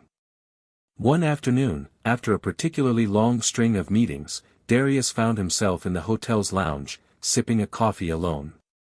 The silence was rare, and for a moment, it felt like a luxury he couldn't afford. He leaned back in his chair, lost in thought. What if they couldn't keep up this pace? What if the change was too big, too fast? The idea of failure was terrifying, but what was worse was the thought that the hotel, the team, and everything he had worked for would fall apart because they hadn't built the foundation strong enough. "You're staring a hole in that coffee," a voice broke through his thoughts. Darius looked up to see Claire standing at the entrance of the lounge. She had been running between meetings all day and looked as worn out as he felt. But there was a quiet strength in her eyes, she was just as invested in this as he was. "I know," Darius said with a tired smile. "It's been a long day." Claire slid into the seat across from him. "I get it. You're worried. I see it in your eyes every time we talk about the next steps." Darius nodded slowly. "I'm worried about keeping up the momentum. Things are improving, but the cracks are starting to show. The marketing campaign is faltering, we're running into staffing issues in the kitchen, and the front desk is overwhelmed. I'm not sure we can maintain all these changes at once. It feels like we're balancing on a tightrope." Claire paused for a moment, watching him carefully. "I know it feels like that. But look at how far we've come. The culture is changing, Darius. People are buying into this vision. The staff is behind us, sure, we've hit some bumps, but this is a marathon, not a sprint. We have time." "I don't know," Darius said, his voice a little lower than before. "I thought we had more time." But the board is already asking for results, and with every little slip-up, it feels like I'm just waiting for the bottom to fall out. Claire leaned forward, her gaze steady. You have to trust the process. Things are never going to be perfect immediately, and you know that. But we can't give up now. If we start second-guessing ourselves, that's when we lose the trust we've worked so hard to build. Darius looked at her, considering her words. Claire had always been a voice of reason, someone who helped ground him when he got lost in the chaos of the big picture. He wasn't sure if her confidence was contagious or just a reflection of the deep trust they had in each other, but he found himself feeling a little lighter. You're right, he said, nodding slowly. We can't give up now. We've made it this far. It's just harder than I expected. But I guess that's the point, right? If it were easy, we wouldn't be making real change. Exactly, Claire agreed. And remember, this is about the long-term vision. We're not just trying to turn around Jackson Luxury Hotels in a few months. We're trying to build something that will last for years, even decades. The following day, Darius called a meeting with his senior leadership team to address the issues that had been piling up. They had reached a critical juncture, and he wanted everyone on the same page before they moved forward. All right, team, Darius began as he stood at the front of the conference room, his voice firm but calm. We're at a crossroads. I won't lie to you, things aren't perfect. We've made a lot of progress, but we're also facing some real challenges. The marketing team needs help getting the brand relaunch right, the kitchen is short-staffed, and we're dealing with longer wait times at the front desk. We need solutions, not excuses. The room was silent for a moment before Stephen spoke up, his arms crossed as he leaned back in his chair. We can't keep throwing resources at every problem that comes up. We need to focus on what matters most, and right now, our focus should be on operational efficiency. The front desk is understaffed, and the kitchen's issues are impacting service. If we don't fix that, the guests won't care about our brand or the training we've done with the staff. Darius felt a surge of frustration. I agree that operational issues need to be addressed, but we can't afford to lose sight of the culture we've been building. If we ignore employee engagement and the guest experience, everything we've done will unravel. We need both. The tension in the room thickened. This wasn't the first time Darius and Stephen had disagreed on the approach. But this time, it felt like a breaking point. We'll have to make some tough decisions, Darius continued, his tone measured but resolute. But we have a responsibility to everyone here, to our employees and our guests. Let's find the balance. We'll address the operational bottlenecks while continuing to focus on the long-term culture shift. Everyone needs to contribute to the solution. As the meeting continued, Darius could feel the weight of the room pressing on him. But in that moment, he realized that the only way forward was through collaboration, compromise, and a unified commitment to the hotel's future.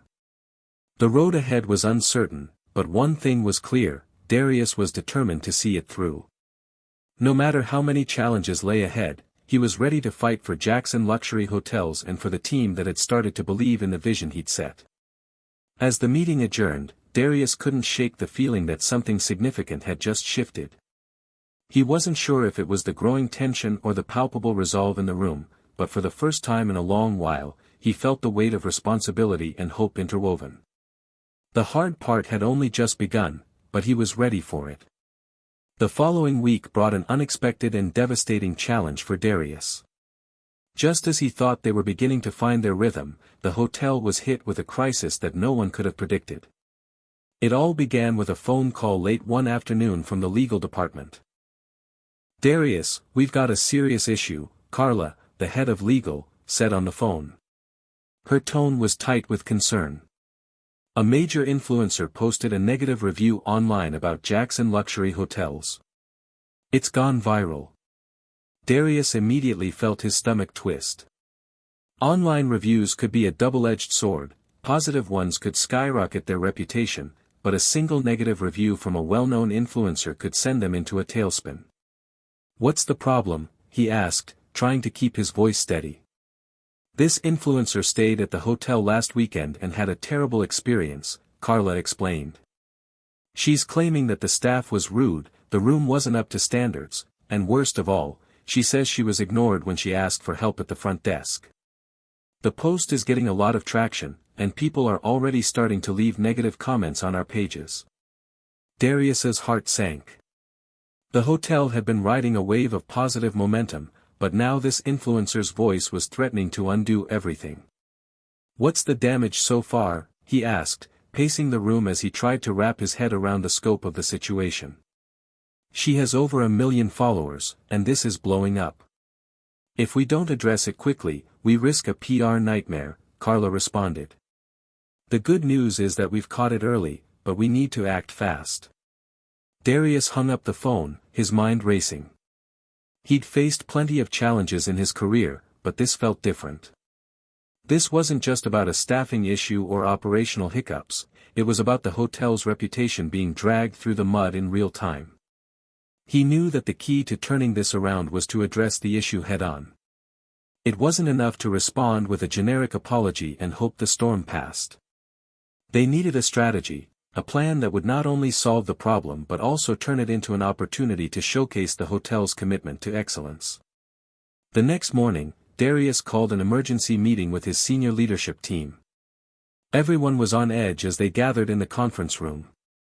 Darius could feel the pressure mounting, but he refused to let panic take over. He had to keep his cool and lead his team through this storm. "All right, team," he began, his voice firm.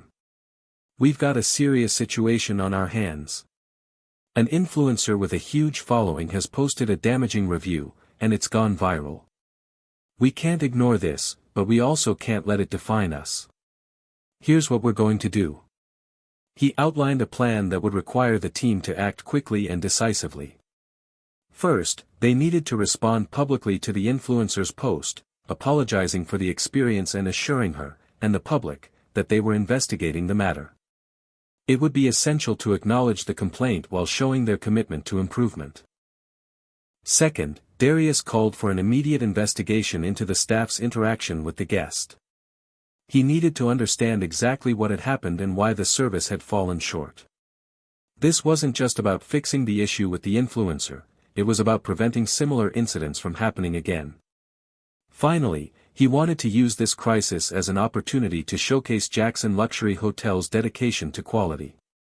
"We're going to launch a customer service initiative to demonstrate how seriously we take feedback," he told the team. "We'll offer an exclusive behind-the-scenes look at how we're making changes based on this situation, so people can see the steps we're taking to improve." Over the next few days, the hotel worked around the clock to address the crisis. Darius personally oversaw the investigation into the front desk interaction, which revealed that a combination of understaffing and poor communication had led to the incident. It wasn't a malicious act, but it was a clear failure in service that could have been easily avoided. Darius took immediate action to implement additional training for the front desk staff. They would also start to implement a guest experience ambassador role, ensuring that guests would have a dedicated point of contact for anything they needed during their stay. The idea was to make sure that each guest felt heard and cared for from check-in to check-out. Meanwhile, the public response team was working tirelessly to manage the fallout. A formal apology was posted on the influencer's social media accounts, along with an invitation for her to return and experience the hotel again, this time with a complimentary stay and a personalized itinerary. Darius personally signed off on the message, ensuring that it was heartfelt and sincere. The influencer's response came 2 days later, and it was a mixed bag. While she acknowledged the apology, she made it clear that her experience had left a sour taste in her mouth. The comments on the post were equally divided. Some followers were sympathetic, understanding that mistakes happen, while others continued to bash the hotel. But in the days that followed, the public response began to shift. More and more guests started sharing positive experiences at the hotel, commenting that they had witnessed firsthand the changes that were being made to improve service. The hashtag Jackson Luxury Transformation began trending, with people sharing stories about the hotel's commitment to bettering itself. Darius knew that they hadn't fully escaped the fallout, but the tide was starting to turn. The crisis had forced the hotel to confront some uncomfortable truths, but it had also provided an opportunity to show their customers, and the public, that they were committed to learning from their mistakes and growing stronger. As Darius sat in his office late one night, reviewing the latest updates from the PR team, he couldn't help but feel a sense of bittersweet satisfaction. They had weathered the storm, but the lesson was clear: success wasn't just about moving forward without setbacks, it was about how they handled adversity. And Darius realized that, as a leader, he was being tested in ways he never imagined. The road ahead would be filled with more challenges, but if they could overcome this, there was no limit to what Jackson Luxury Hotels could achieve. The setback had been painful, but it had also been a turning point, a reminder that no matter how strong the momentum, the true test of any business came when the storm hit. And Darius was determined to lead his team through whatever came next. The hotel had survived the viral review crisis, but the damage wasn't fully repaired. While things were slowly improving, Darius knew that the true test wasn't just about weathering the storm, it was about how they rebuilt the trust of their guests and the public. The next few weeks would be critical in determining whether the hotel could turn this setback into an opportunity to prove that they were stronger than before. As the weeks passed, the dust from the online backlash began to settle, but the shadow of the influencers' post still loomed over the hotel. The PR team continued to monitor social media closely, and the marketing department worked to reframe the narrative. Jackson Luxury Hotels had to go beyond merely responding to complaints; they needed to show, through action, that they were committed to excellence. Darius spent his days navigating through the details, reviewing guest feedback, and brainstorming ways to elevate the guest experience. But there was something deeper bothering him, a growing sense of frustration with how the board had been responding to the hotel's progress. While the public perception had begun to shift, Darius couldn't shake the feeling that the board wasn't fully invested in the long-term vision he had for Jackson Luxury Hotels. The constant pressure for short-term results was starting to feel suffocating. One afternoon, after another board meeting where the numbers seemed to dominate the conversation, Darius found himself in the lobby of the hotel, taking a brief moment to gather his thoughts. The hustle and bustle around him felt almost like a blur as he leaned against the marble countertop of the front desk, watching guests check in and out. It wasn't perfect, but it was still a far cry from the chaos that had plagued the hotel just a few months ago. There was an energy in the air, a sense of potential. "Hey, Darius," Claire said as she walked up to him, breaking his reverie. "You look like you're in deep thought. What's on your mind?" Darius looked at her, forcing a smile. Same old, same old. The board wants faster results, but I'm not sure they understand what it takes to transform this place for the long haul. We're making progress, but I feel like they expect perfection tomorrow." Claire chuckled softly, understanding exactly what he meant. It's tough, especially when you're trying to change the culture of an entire organization. But you're doing the right thing. You're pushing for lasting impact, not just short-term gains. Darius sighed, glancing over at the front desk where the receptionist was smiling at a guest checking in. "I just hope the board sees it that way. This isn't just about revenue and guest satisfaction scores. It's about building something real here, something that stands the test of time." The next morning, Darius sat down with his leadership team to discuss the path forward. They had to move beyond crisis mode and begin focusing on the future once again. He started the meeting by acknowledging the team's hard work in navigating the viral review crisis. "I know it hasn't been easy," he said, his tone sincere. "But I want to thank each of you for your dedication during that difficult time. We got through it, but now, it's time to build on that momentum." Everyone nodded in agreement, but there was a sense of quiet tension. Stephen, the director of operations, spoke first. "I agree, Darius. But we need to set clear, measurable goals. The board wants results, and they want them fast. We have to balance quality with efficiency, and we need to do it now." Darius felt the familiar pressure creeping back. Stephen was right, while the hotel had made progress, they still needed to show tangible, measurable improvements to the board. But Darius also knew that they couldn't sacrifice their long-term vision just to please the board in the short term. I understand, Darius said, his voice calm. But I want to make sure we're still staying true to the direction we've set. Yes, we need to see results, but we also need to take time to implement changes that will have lasting effects. That means investing in our people and in the guest experience, not just the numbers. As the conversation continued, it became clear that they needed to find a way to strike a balance. They had to deliver results quickly, but they couldn't afford to compromise the quality of their service or their commitment to their long-term vision. We need to focus on the things that will make the biggest impact immediately, Claire suggested. Things like improving the guest check-in experience, ensuring the staff is fully trained, and keeping a close eye on customer feedback. Those are areas we can control, and they'll make a noticeable difference in guest satisfaction. Darius agreed, but he also wanted to take the opportunity to reinforce their core values. I want to ensure that we're not just fixing problems, we're building a culture of excellence.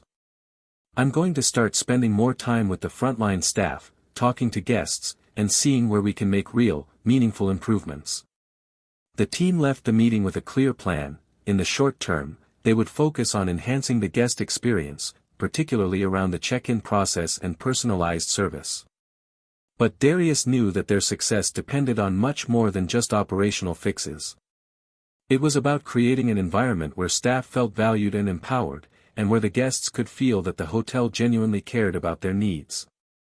Days turned into weeks, and Darius's presence on the floor became more and more apparent. He made it a point to walk through the hotel every day, talking to staff, chatting with guests, and observing how things were running. It was in these moments, when he was face to face with the people who made Jackson Luxury Hotels run, that he felt the true weight of his responsibility. One evening, after a long day of meetings and walkthroughs, Darius sat down in his office, exhausted but determined. He had been pushing himself harder than ever, not only to guide the hotel but to make sure his team felt supported. He knew that the turnaround was just beginning. The hard work was paying off in small ways, but there was still a long road ahead. As he reviewed the latest guest feedback, Darius smiled to himself. A number of comments mentioned the improvements in the check-in process and the personalized service that had become a hallmark of Jackson Luxury Hotels. He knew that this was only the beginning. The hotel was starting to rebuild its reputation, brick by brick. But Darius also knew that the road ahead wouldn't be easy. The board would continue to press for faster results, and challenges would inevitably arise. There were still more hurdles to overcome. However, he felt a renewed sense of purpose. The journey wasn't just about fixing what was broken, it was about shaping the future of Jackson Luxury Hotels, a future he believed in deeply.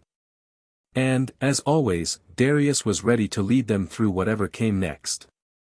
Because the most important thing wasn't avoiding failure, it was how they responded to it. Darius felt like they were on the verge of something big. The hotel was stabilizing, but the real challenge now was taking everything to the next level. Despite the hard work, and the incremental improvements being made, the pressure from the board was intensifying. Their patience was wearing thin. Each passing day felt like a tightrope walk, balancing the demands of the board with the need to stay true to his vision for Jackson Luxury Hotels. It was another Tuesday afternoon when the tipping point came. Darius was sitting in his office, reviewing the latest financial reports when Carla, the head of legal, knocked on his door. Her face was unusually serious. "We need to talk," she said, stepping inside without waiting for an invitation. Darius raised an eyebrow. Carla was never one to make a big deal out of things unless it was truly urgent. "What's going on?" "There's been an issue with a major supplier," she began. "They've threatened to pull their contract if we don't agree to some new terms. The terms are ridiculous, higher fees and reduced service levels, but if we lose them, it could create a major bottleneck for our operations. It's a big deal." Darius leaned back in his chair, exhaling slowly.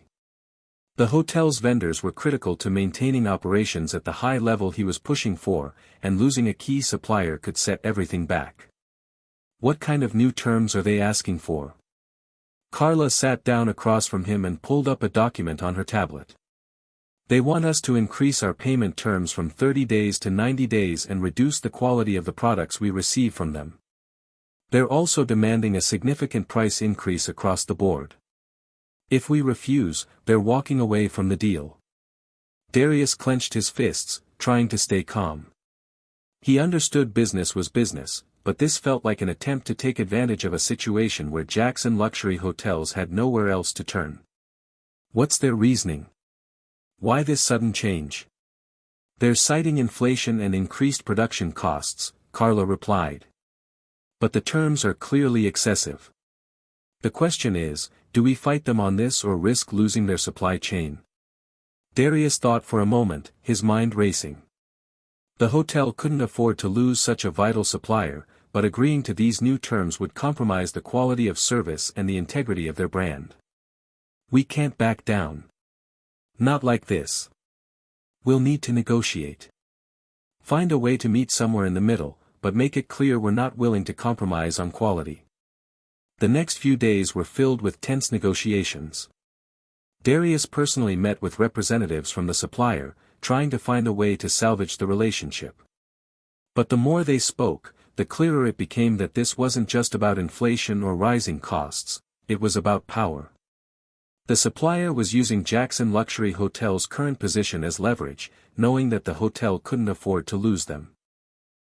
Darius felt the weight of the situation, knowing that his every decision carried the potential to affect the hotel's future. If he gave in, it would send the message that Jackson Luxury Hotels was weak. But if he didn't come to a deal, they would risk a serious disruption in service that could turn the public's newfound trust into doubt. In the midst of all this, Darius found himself questioning his own leadership. The pressure was becoming unbearable. He couldn't help but think about the board's constant demands for results, their growing impatience, and how his every decision felt like it was under a microscope. One evening, after another failed negotiation meeting, Darius was once again walking through the hotel. The weight of everything, the supplier issue, the board's demands, the never-ending pressure, felt like it was crushing him. The bright lights of the lobby flickered as he walked past the front desk. He greeted the receptionist, offering a quick smile, though it felt forced.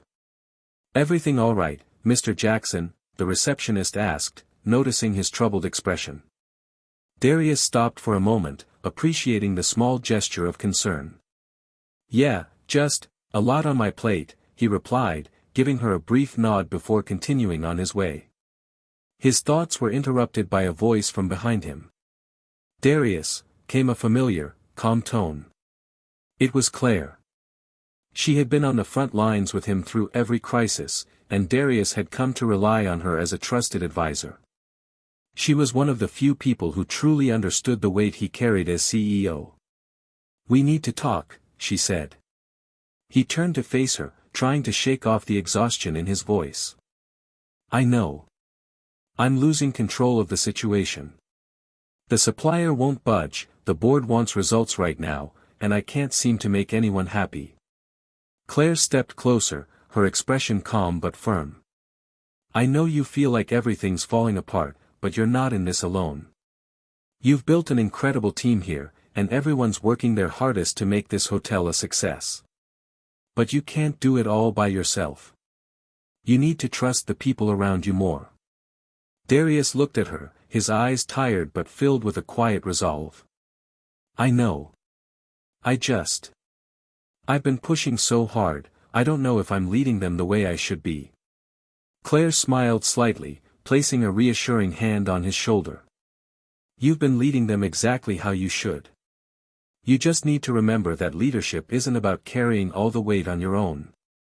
It's about getting the right people in the right roles and trusting them to help you carry the load." Darius spent the following days reflecting on Claire's words. He realized that, while he had always prided himself on being hands-on, there was a difference between leading with strength and trying to do everything himself. The pressure he felt wasn't just from external factors, it was from his own expectations.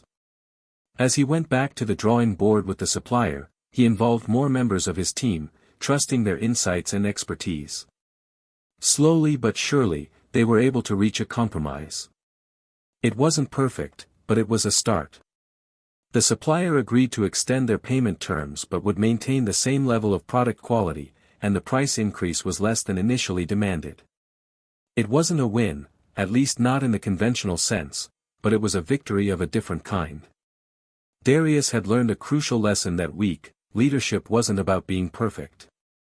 It was about knowing when to lean on your team, trust their judgment, and make decisions that aligned with your values, even when the pressure was on. With the supplier issue behind them, Darius took a deep breath and refocused. The road ahead was still long, but he was beginning to see a path forward.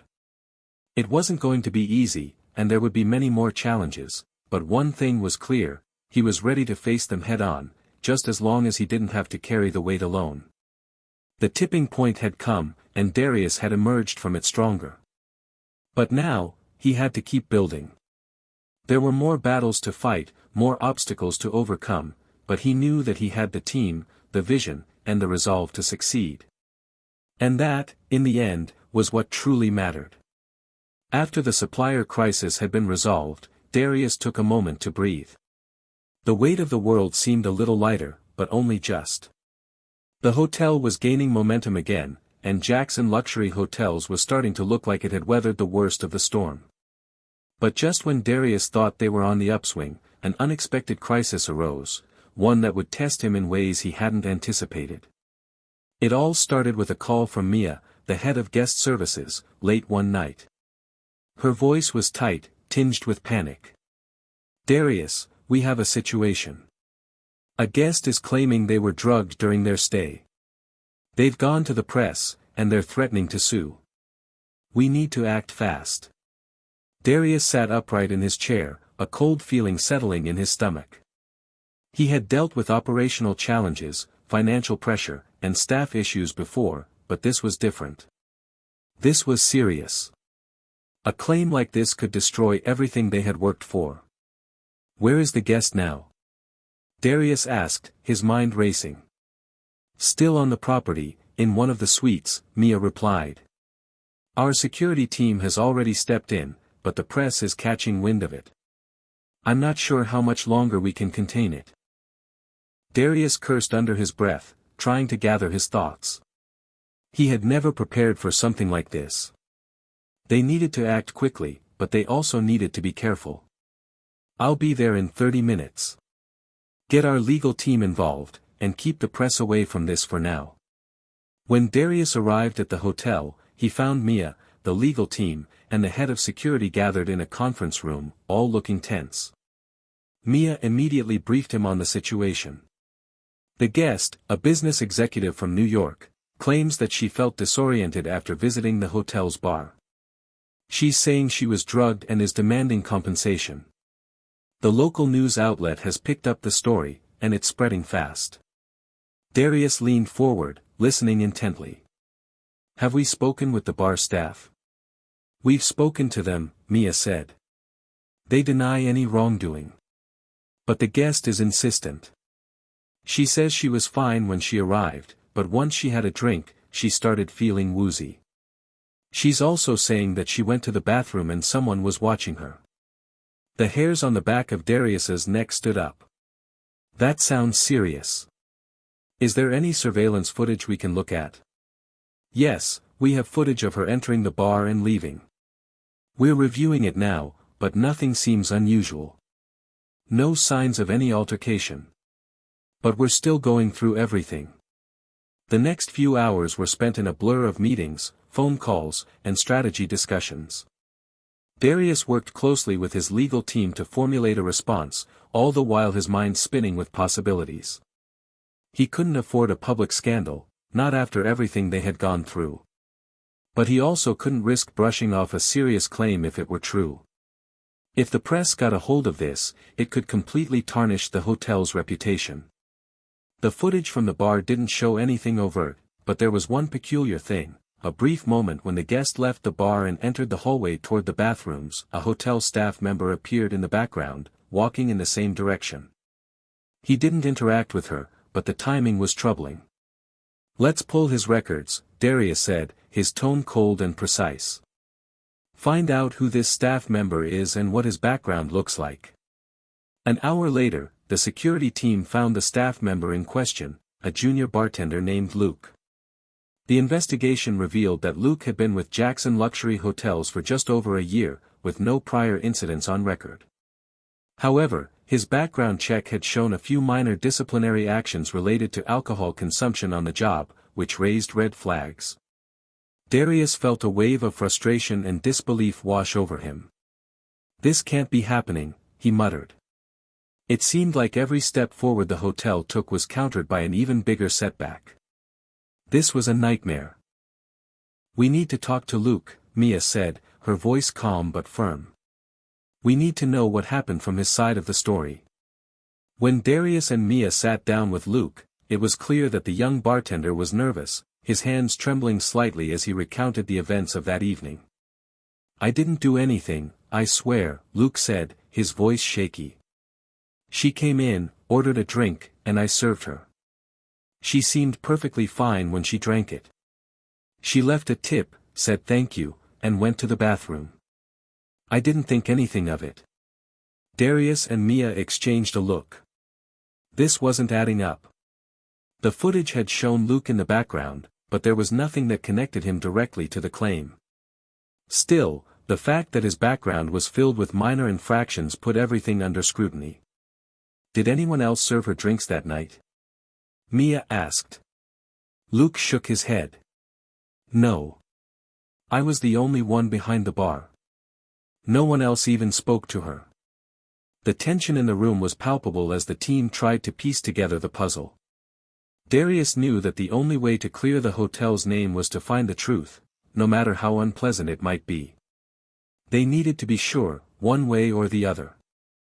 As they reviewed the footage once again, a small detail caught Darius's eye.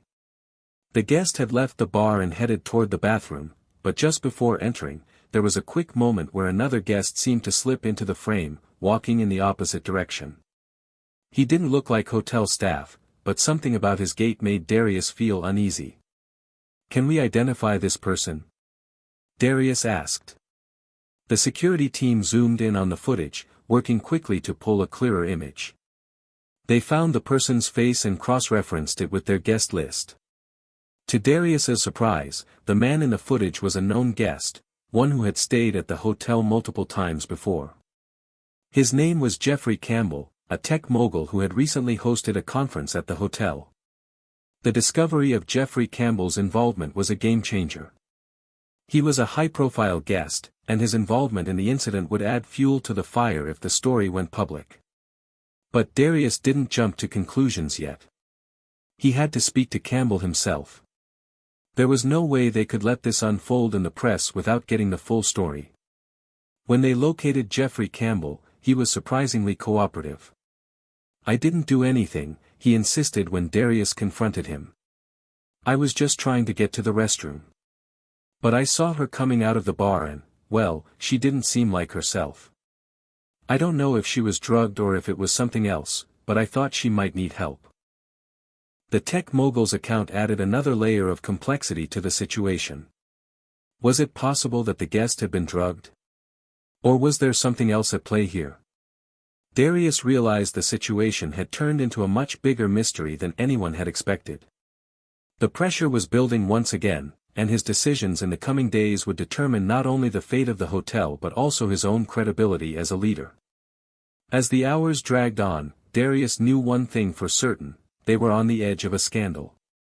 And how they handled it would either make or break Jackson Luxury Hotels. The next few days were a blur of tense conversations, media inquiries, and internal meetings. Darius had never felt more like a leader under fire. The hotel, which had been on the rise, was now at risk of crumbling under the weight of a potentially catastrophic scandal. The guest, the press, and the public were all watching, waiting to see what Jackson Luxury Hotels would do next. But Darius knew that this was the test of his leadership. How he handled this moment would define not only the future of the hotel but also his own legacy. Darius woke up early on a Thursday morning, his mind already racing through the next steps. He had spent hours drafting statements with his legal team, but the weight of uncertainty still loomed. The press had already picked up on the story and was running with it, speculating wildly about what had happened in the hotel's bar that night. Darius couldn't let this slip through his fingers. He needed to get ahead of the narrative. As he walked into the office, he was greeted by Carla, who had been working tirelessly to control the legal fallout. Her face was tight with exhaustion, but she was focused. "We've managed to keep the press at bay for now," she said, her voice steady. "But it's only a matter of time before they push harder. We need a public response." Darius nodded, his eyes scanning the room. The media was growing impatient for answers, and the longer they waited, the more speculation would grow. "We need a statement," he said, his voice calm but firm. "One that addresses the situation without giving away too much. We have to show that we're taking this seriously without admitting liability just yet. We don't know all the facts, and we need to make that clear." Carla looked at him with a sharp, knowing gaze. "We've also found out that the guest has hired a lawyer. They're already preparing a lawsuit." Darius clenched his jaw. The stakes were higher now than ever before. "We'll handle the lawsuit if it comes to that, but for now, we need to focus on keeping the narrative under control. Get me a meeting with the team that handles PR. We'll need to plan our next move carefully." Later that afternoon, Darius met with Claire, Mia, and the PR team in a closed-door meeting. The room was tense, filled with an energy that was hard to shake. Everyone knew the gravity of the situation, and there was no room for mistakes. "Okay, we need to think strategically about how we approach this," Darius began, pacing slowly in front of the group. "We cannot afford to appear defensive. We need to show that we're actively investigating the situation and are committed to making sure it doesn't happen again. At the same time, we cannot be too vague. The press and the public will demand answers." Claire, ever the voice of reason, nodded. "I agree. We have to show empathy, but we also have to make it clear that we are not at fault unless proven otherwise."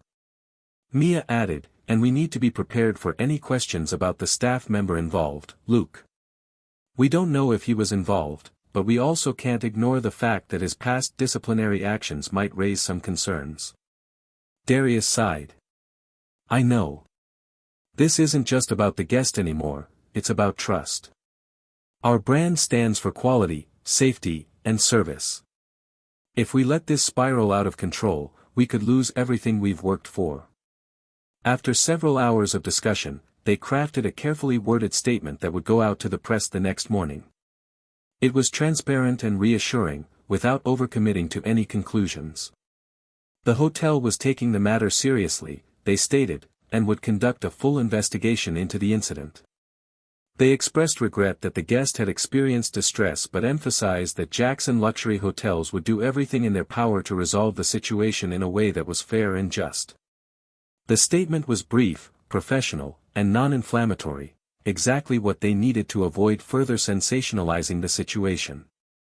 But Darius knew that this was just the first step. The real challenge would come once the investigations were completed. The next few days passed slowly. While the statement seemed to quell the media frenzy, the situation was far from resolved. The guest's lawyer had filed an official complaint, and the hotel's legal team was preparing for what seemed like an inevitable lawsuit. Darius knew he had to prepare for the worst while still hoping for the best. He spent long hours in meetings with his team, staying closely involved in every aspect of the investigation. As the days wore on, they uncovered some troubling details. Surveillance footage showed that the guest had not only interacted with Luke the bartender but had also briefly spoken to a member of the cleaning crew before heading to the bathroom. The hotel staff had been in the vicinity, but there was no concrete evidence linking them to any wrongdoing. Theories were piling up, but none of them felt like the answer. Darius couldn't help but wonder if there was something more going on. If the guest had been drugged, why didn't the bar staff notice anything unusual? And why did the cleaning crew member seem to have crossed paths with her at such a critical moment? Late one night, Darius was sitting alone in his office, reviewing the case files when his phone buzzed. It was a text from Carla, "We just received new information. The guest's lawyer might be ready to settle." Darius's heart raced. This could be the break they needed. A settlement would mean avoiding a long and costly legal battle, and it could potentially protect the hotel's reputation from further damage.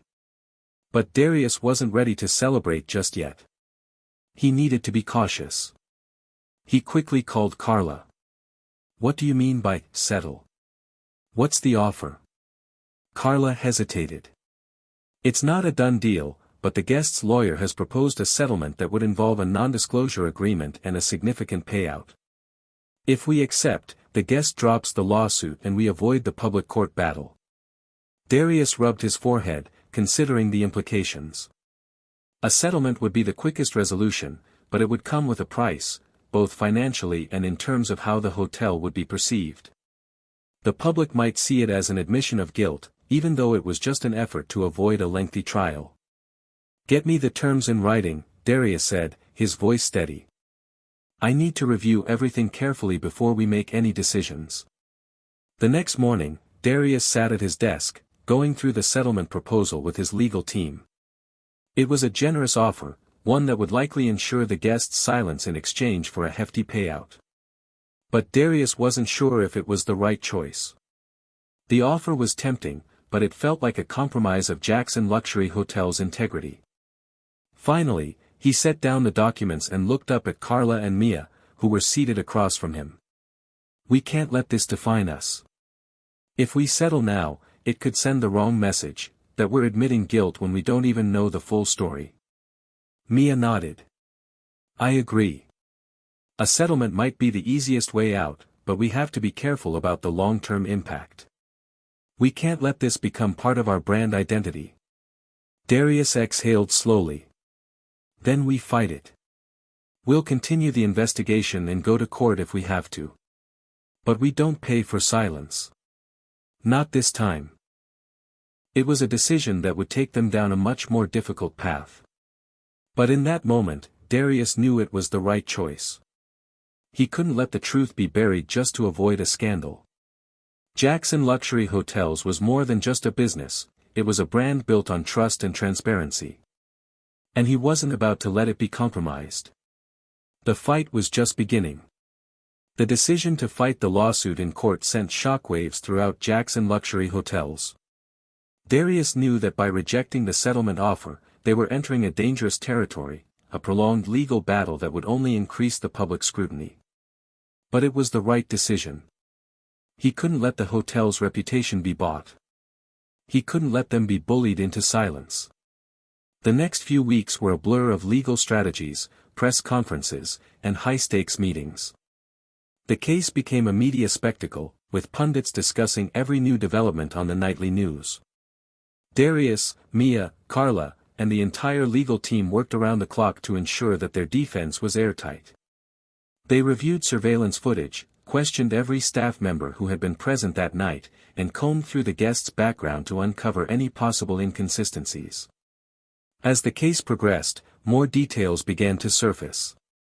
It was revealed that the guest, whose name was Caroline Peters, had a history of suing businesses over alleged incidents. While that didn't necessarily make her claims false, it certainly added a layer of doubt to her credibility. Still, the fact that the media was now focused on Jackson Luxury Hotels meant that every move they made would be dissected, criticized, and scrutinized. The legal team's strategy was to discredit the guest's claims while maintaining a firm stance of transparency. They argued that Jackson Luxury Hotels had no reason to intentionally harm a guest, and all of their staff had been thoroughly trained to handle every situation with professionalism and care. The defense also pointed out that the hotel had offered multiple forms of assistance to Caroline when she reported feeling unwell, which was evidence of the hotel's commitment to its guests' safety. However, not all the press coverage was positive. A reporter from a prominent tabloid named Gregory Cole began to dig deeper into the hotel's history, uncovering old employee grievances and minor complaints that had been ignored. He painted a picture of a company that was more focused on profits than on the well-being of its customers. His articles, though not entirely factual, began to take hold of public opinion. Social media erupted with hashtags like #JusticeForCaroline and #JacksonLuxuryFail, causing the hotel's reputation to plummet. Darius, for the first time in weeks, felt truly overwhelmed. He watched the situation unfold from the comfort of his office, but he couldn't shake the feeling that this might be more than just a legal battle, it might be a fight for the very soul of Jackson Luxury Hotels. One evening, while Darius sat in his office, scanning through emails and reports, he was interrupted by a knock on the door. It was Mia. Her expression was grim. "Can I speak with you for a minute?" she asked, her voice low. Darius waved her in. "Of course. What's going on?" Mia took a seat and handed him a tablet. "We've just received a video that's going viral. It's a recording from one of our own staff members, Luke. It's not good, Darius." Darius's heart sank. "What does it show?" Mia hesitated before playing the video. The screen flickered to life, showing Luke, the bartender who had served Caroline, walking through the hotel late at night. He was muttering to himself, clearly agitated, and there were several bottles of liquor on the counter next to him. As the video continued, it showed Luke pouring himself a drink and then staring at the camera, as if aware someone was filming him. "I didn't do anything," Luke muttered in the video. "But if I did, it wouldn't be the first time someone got away with it in this hotel." Mia looked at Darius, her face pale. "This video is being shared everywhere. And there's more. Luke mentioned some things about the hotel's management that could make this look even worse." Darius took a deep breath, trying to keep his composure. "Is this video authentic?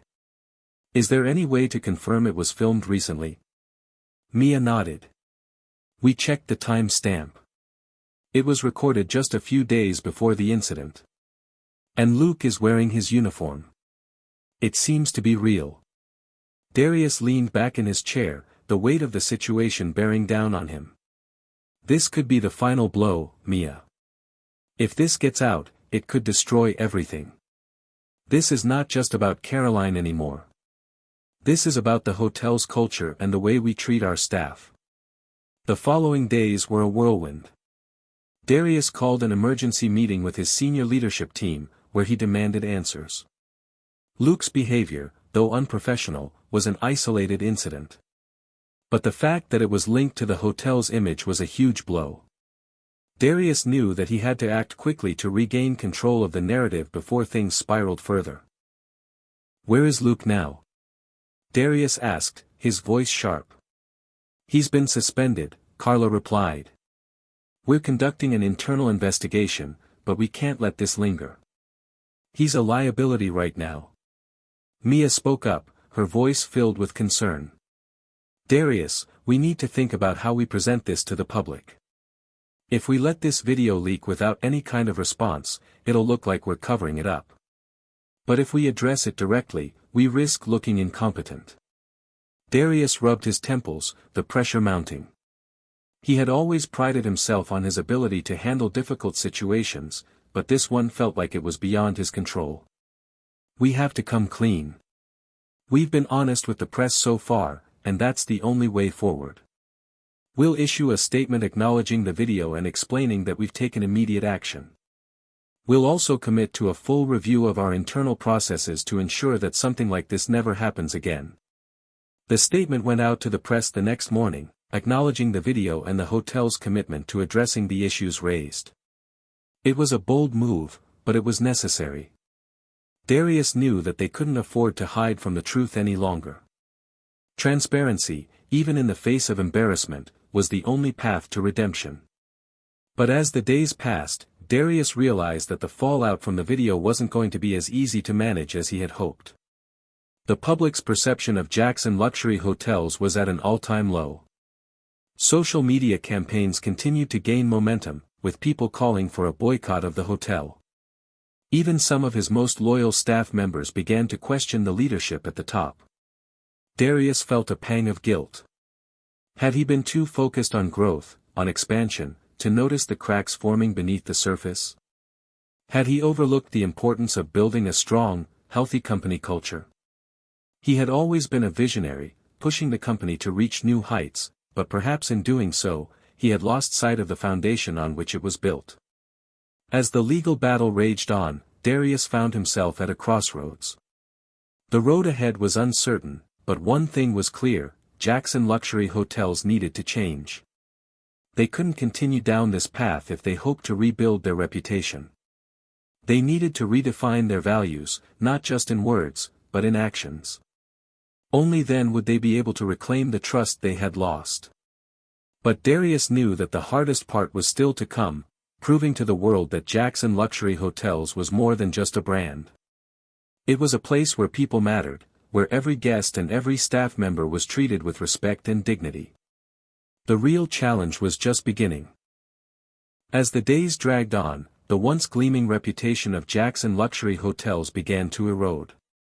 Despite the carefully crafted statements and media outreach, the negative headlines persisted, and Darius felt the weight of every word, every decision pressing harder on his shoulders.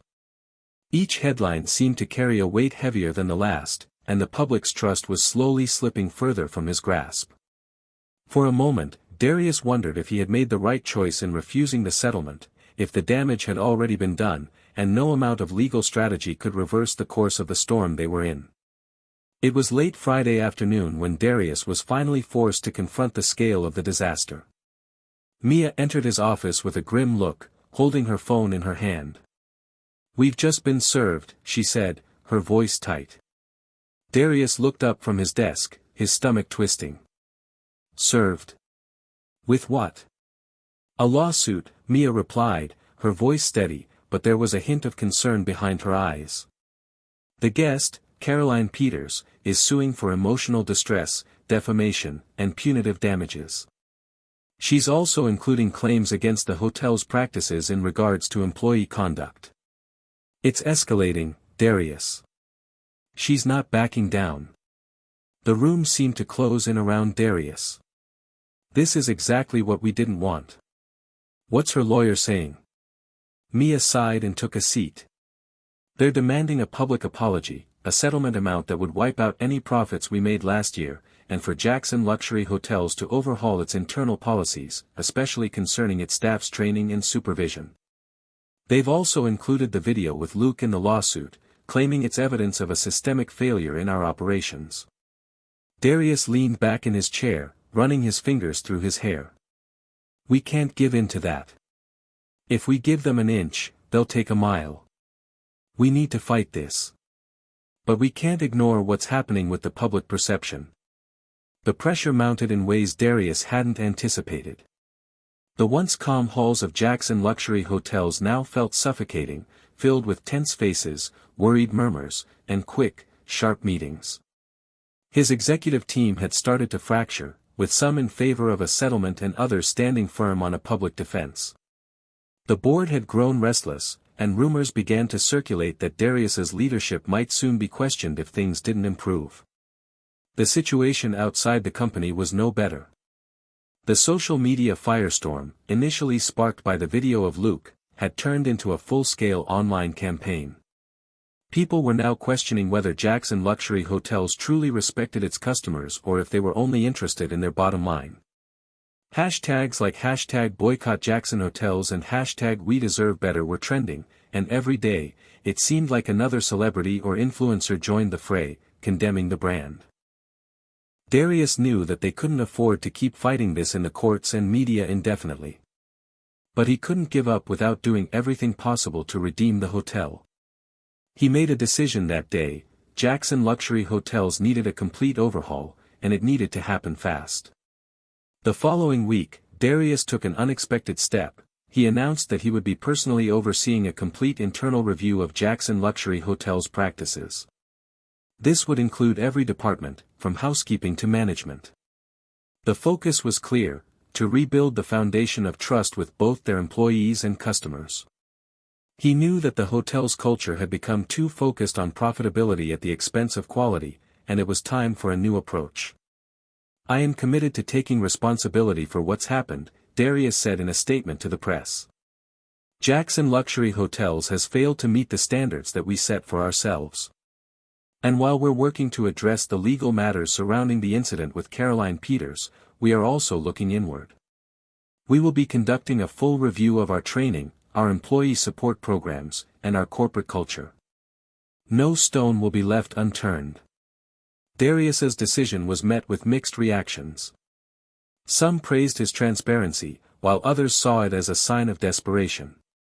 It didn't matter to Darius what the critics said, this was the only path forward if he hoped to save the brand. Meanwhile, inside the hotel, change began to take root. Darius implemented a series of new initiatives designed to improve both the guest and employee experience. Staff members were required to undergo mandatory training in empathy, conflict resolution, and emotional intelligence, with a focus on fostering an environment of respect and care. New policies were introduced that would ensure better oversight of employees, with a zero-tolerance policy for any form of misconduct, whether verbal or physical. Darius also called for the creation of a new guest feedback system that would be fully transparent, allowing customers to share their experiences in real time. His goal was to ensure that any complaints were addressed immediately, preventing any future incidents from slipping through the cracks. But it wasn't just about making changes on the surface, it was about changing the mindset that had allowed the company to veer off course in the first place. Jackson Luxury Hotels was built on the promise of luxury and excellence, but those promises had been overshadowed by greed and complacency. Now, Darius was determined to restore the core values that had once defined the brand. The legal battle continued to drag on, but the hotel was slowly beginning to regain some ground. The public was watching closely, eager to see whether Darius's bold move to fix the internal culture would actually work. The guest, Caroline Peters, continued to pursue her case with fervor, but Darius's resolve remained unshaken. Then, one evening, just as Darius was preparing to call it a day, he received a call from Carla. Her voice was tight with urgency. "Darius, we need to talk," she said. "It's about Caroline Peters. We've just received an offer, a settlement offer." Darius's heart skipped a beat. Could this finally be the turning point? "What's the deal?" Carla hesitated for a moment. "It's a substantial amount, far less than what she originally demanded. They're asking for confidentiality, but it's clear that they're willing to settle, especially given the public pressure." Darius felt a twinge of relief, but he wasn't ready to make a decision yet. "We've been through this before. I'm not agreeing to any settlement just because it's convenient. I need to know if this is the right thing to do. Have they agreed to any terms that would allow us to move forward without further damage to our reputation?" Carla explained that the terms were similar to the original proposal but with an additional clause that would keep the settlement terms out of the public eye. This would allow the hotel to avoid a public trial while still addressing the situation directly. "I'll need to speak with the board," Darius said after a long pause. But this could be the end of the road. The next morning, Darius convened an emergency meeting with the board of directors. They weighed the pros and cons of accepting the settlement, with every member offering their thoughts. It was a delicate balance. Accepting the settlement would prevent further media scrutiny, but it would also leave a lingering doubt in the public's mind. Rejecting it meant continuing the fight, but also risking more damage to the hotel's name. As the meeting wore on, Darius made his decision. "We've come this far. We can't back down now," he said, his voice steady. "We'll continue with the changes we've started and fight for our reputation. Jackson Luxury Hotels will stand by its values, and we will not be silenced." As Darius left the meeting, the weight of his decision hung heavy in his chest. He didn't know if this was the right choice, but one thing was certain, the battle for Jackson Luxury Hotels was far from over. And the true test of leadership wasn't about avoiding failure, it was about how you faced it and moved forward. The road ahead was still uncertain, but Darius knew one thing for sure, he had to rebuild. And he would do whatever it took to make Jackson Luxury Hotels rise from the ashes. The weeks following Darius's decision to reject the settlement offer were a whirlwind. The hotel, once a beacon of luxury and success, was now embroiled in a battle for survival. But Darius had made up his mind, Jackson Luxury Hotels would not succumb to the pressure. They would fight, both in the courts and in the hearts and minds of their customers. Internally, the changes Darius had implemented were slowly starting to show results. Staff training programs were in full swing, and the atmosphere in the hotel had shifted. Employees, once disillusioned and weary, were beginning to feel the effects of a leadership that genuinely cared about their well-being. New policies to promote transparency and accountability were in place, and the guest feedback system had given customers an outlet for their concerns in real time. Darius spent his days walking through the hotel, engaging with staff and guests alike. He wasn't just the CEO anymore, he was part of the team. And slowly, the hotel's atmosphere was beginning to change from one of tension and uncertainty to one of hope and renewed purpose. But outside the hotel, the storm was far from over. The lawsuit against Jackson Luxury Hotels continued to drag on, and Caroline Peters's legal team was relentless. Despite their best efforts, the public remained divided. Some people praised Darius for his commitment to transparency and reform, while others saw him as a man too proud to admit defeat. The media, ever hungry for a story, continued to paint the hotel in the worst possible light, but Darius refused to bow to the pressure. One crisp morning, as Darius sipped his coffee in his office, Mia knocked on the door and entered with a folder in hand. She looked more composed than usual, but there was a hint of excitement in her eyes. "Darius, I think we've got a breakthrough," she said, her voice filled with anticipation. Darius looked up from his desk, intrigued. "What's going on?" Mia placed the folder in front of him and opened it. "We've just received word from the media, there's been a major shift in the court of public opinion. A lot of the negative sentiment we were facing has started to turn around." Darius leaned forward, studying the data. "How is that even possible? We're still in the middle of the lawsuit." Mia nodded. "It's true. But there's been a lot of positive coverage surrounding the internal changes you've made at Jackson Luxury Hotels. The new staff training programs, the transparency in handling complaints, and the steps you've taken to create a better work environment for employees, people are starting to notice. Even more importantly, some of the celebrities and influencers who initially condemned us have started speaking out in support of the hotel. They're saying that the real issue here is not about the incident itself, but about the systemic issues that many businesses face when it comes to employee treatment and company culture. They're applauding you for taking responsibility and trying to change the way things are done." Darius felt a spark of hope ignite within him. For the first time in months, he allowed himself to feel a glimmer of optimism. "So, the tide is turning?" Mia smiled. "It seems that way. There's still a long road ahead, but we're starting to see the light at the end of the tunnel." Despite this new hope, Darius knew that the lawsuit was far from over.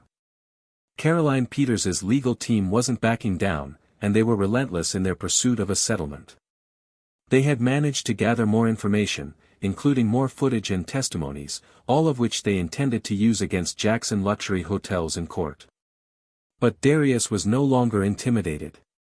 He'd come too far to back down now. He called a meeting with his legal team, and they went over every detail of the case with a fine-tooth comb. They were prepared to fight this thing all the way to the end. Then, out of nowhere, something unexpected happened. Caroline Peters's lawyer, a seasoned litigator known for his hardball tactics, reached out to Darius with a proposal. He was ready to negotiate a settlement, on their terms. The timing was nothing short of stunning. Just as the media was starting to shift in their favor, just as the company was beginning to heal, Caroline's lawyer extended an olive branch. But Darius wasn't about to make the same mistake again. "Don't get me wrong, Mia," Darius said, pacing in his office. "The idea of settling and moving forward is tempting, especially with the way the public perception is starting to turn around. But I need to be absolutely certain this is the right move." Mia sat across from him, watching him carefully. "I understand. But remember, Darius, this isn't just about winning the lawsuit. It's about ensuring the long-term success of Jackson Luxury Hotels. You've already shown the world that you're willing to make changes. If we can reach a fair resolution now, we can put this behind us and focus on rebuilding, without the weight of this case hanging over us." Darius stopped pacing and turned to face her. "What's the settlement offer?" Mia looked down at the folder she had brought in. "They're offering a significant reduction in the initial demands, about 40% less than what they originally requested. In exchange, they want confidentiality, which means we'd be able to avoid a public trial. They'd also require us to release a public statement apologizing for the incident and committing to ongoing reforms, but we would avoid any further legal action. Darius took a deep breath. It's tempting. But I don't want it to feel like we're giving in to the pressure. I don't want this to be seen as a surrender. Mia nodded. That's understandable. But the goal isn't to surrender, it's to move forward. This isn't the end of the road, Darius. It's just a new chapter. And sometimes, taking the right steps now means stepping back a little, so you can leap forward later. Darius looked out the window, the weight of the decision pressing down on him. He had always prided himself on his ability to make bold moves and take risks. But this was different. This wasn't just about business, it was about his reputation, his company's future, and the lives of every employee and guest who had ever trusted Jackson Luxury Hotels. The next day, Darius called the board together once more. The room was quiet as he entered, the tension palpable. He had been through countless board meetings before, but this one felt different.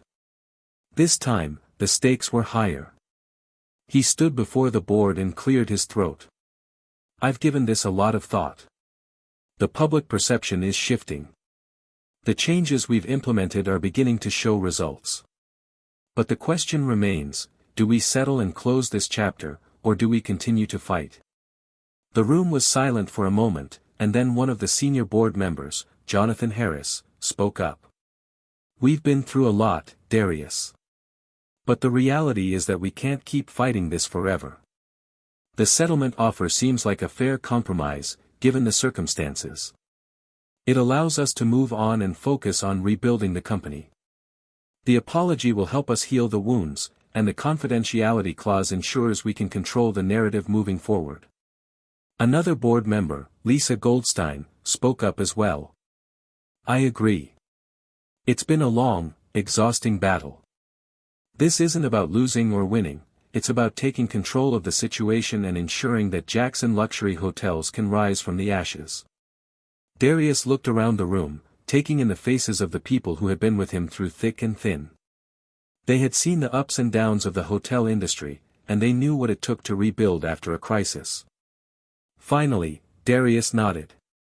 Okay. We'll settle. But we will do it on our terms. This isn't just about closing a chapter, it's about opening a new one. Jackson Luxury Hotels will come out of this stronger than ever. And with that decision, the storm that had threatened to consume Jackson Luxury Hotels began to subside. The battle wasn't over, but Darius knew that the hardest part was behind them. Now, it was time to rebuild. The day after Darius made the decision to settle, there was a tangible shift in the atmosphere at Jackson Luxury Hotels. The weight of the uncertainty that had hung over the company for months seemed to dissipate. The news of the settlement reached the public quickly, and though it wasn't without its fair share of criticism, the general consensus was one of cautious optimism. The lawsuit was behind them, but the real work, the work of rebuilding trust, was just beginning. Darius knew that the battle was far from over, even if the court cases had ended. He had made a decision that would change the trajectory of the company, but he knew that Jackson Luxury Hotels needed more than just a settlement. It needed a transformation. And that transformation needed to be more than just cosmetic, it needed to be rooted in the company's core values. That was why, in the days following the announcement, Darius took a bold step. He addressed the entire staff, from the front desk clerks to the executive team, in a live-streamed meeting. Jackson Luxury Hotels isn't just about luxury and comfort. It's about care. Care for our guests, care for our employees, and care for our community. We've made mistakes, and I've learned from them, Darius began, his voice steady but filled with sincerity. Today, we're setting a new course. I will be holding myself and this entire company accountable to a new standard, a standard that places integrity, transparency, and respect at the heart of everything we do. He paused, looking directly into the camera, as though speaking to each and every person who had supported Jackson Luxury Hotels through its darkest hours. This is not the end of the journey. It's just the beginning. Together, we will rebuild this company, stronger and better than ever. I believe in all of you, and I believe in what we can accomplish." The changes that followed were swift and far-reaching. Darius had already started the process of internal reforms, but now he made it his personal mission to visit every hotel location, personally thanking employees and listening to their concerns. He wanted to show them that the changes weren't just about legal compliance, they were about creating a company culture that genuinely cared. He also introduced an ambitious new program for guest relations. Every guest who stayed at a Jackson luxury hotel would be invited to participate in a Feedback First initiative, where they could offer their thoughts on every aspect of their experience. The goal wasn't just to gather praise, it was to listen to complaints and make immediate, visible changes. With the settlement terms agreed upon and the press mostly quieting down, the hotel's leadership began to focus on long-term strategies. They reworked their marketing campaigns to highlight the positive changes in the company's approach to customer service. They showcased the faces of employees who had excelled in the new programs, building a narrative around growth and improvement. Slowly, but surely, the tide of public opinion continued to turn.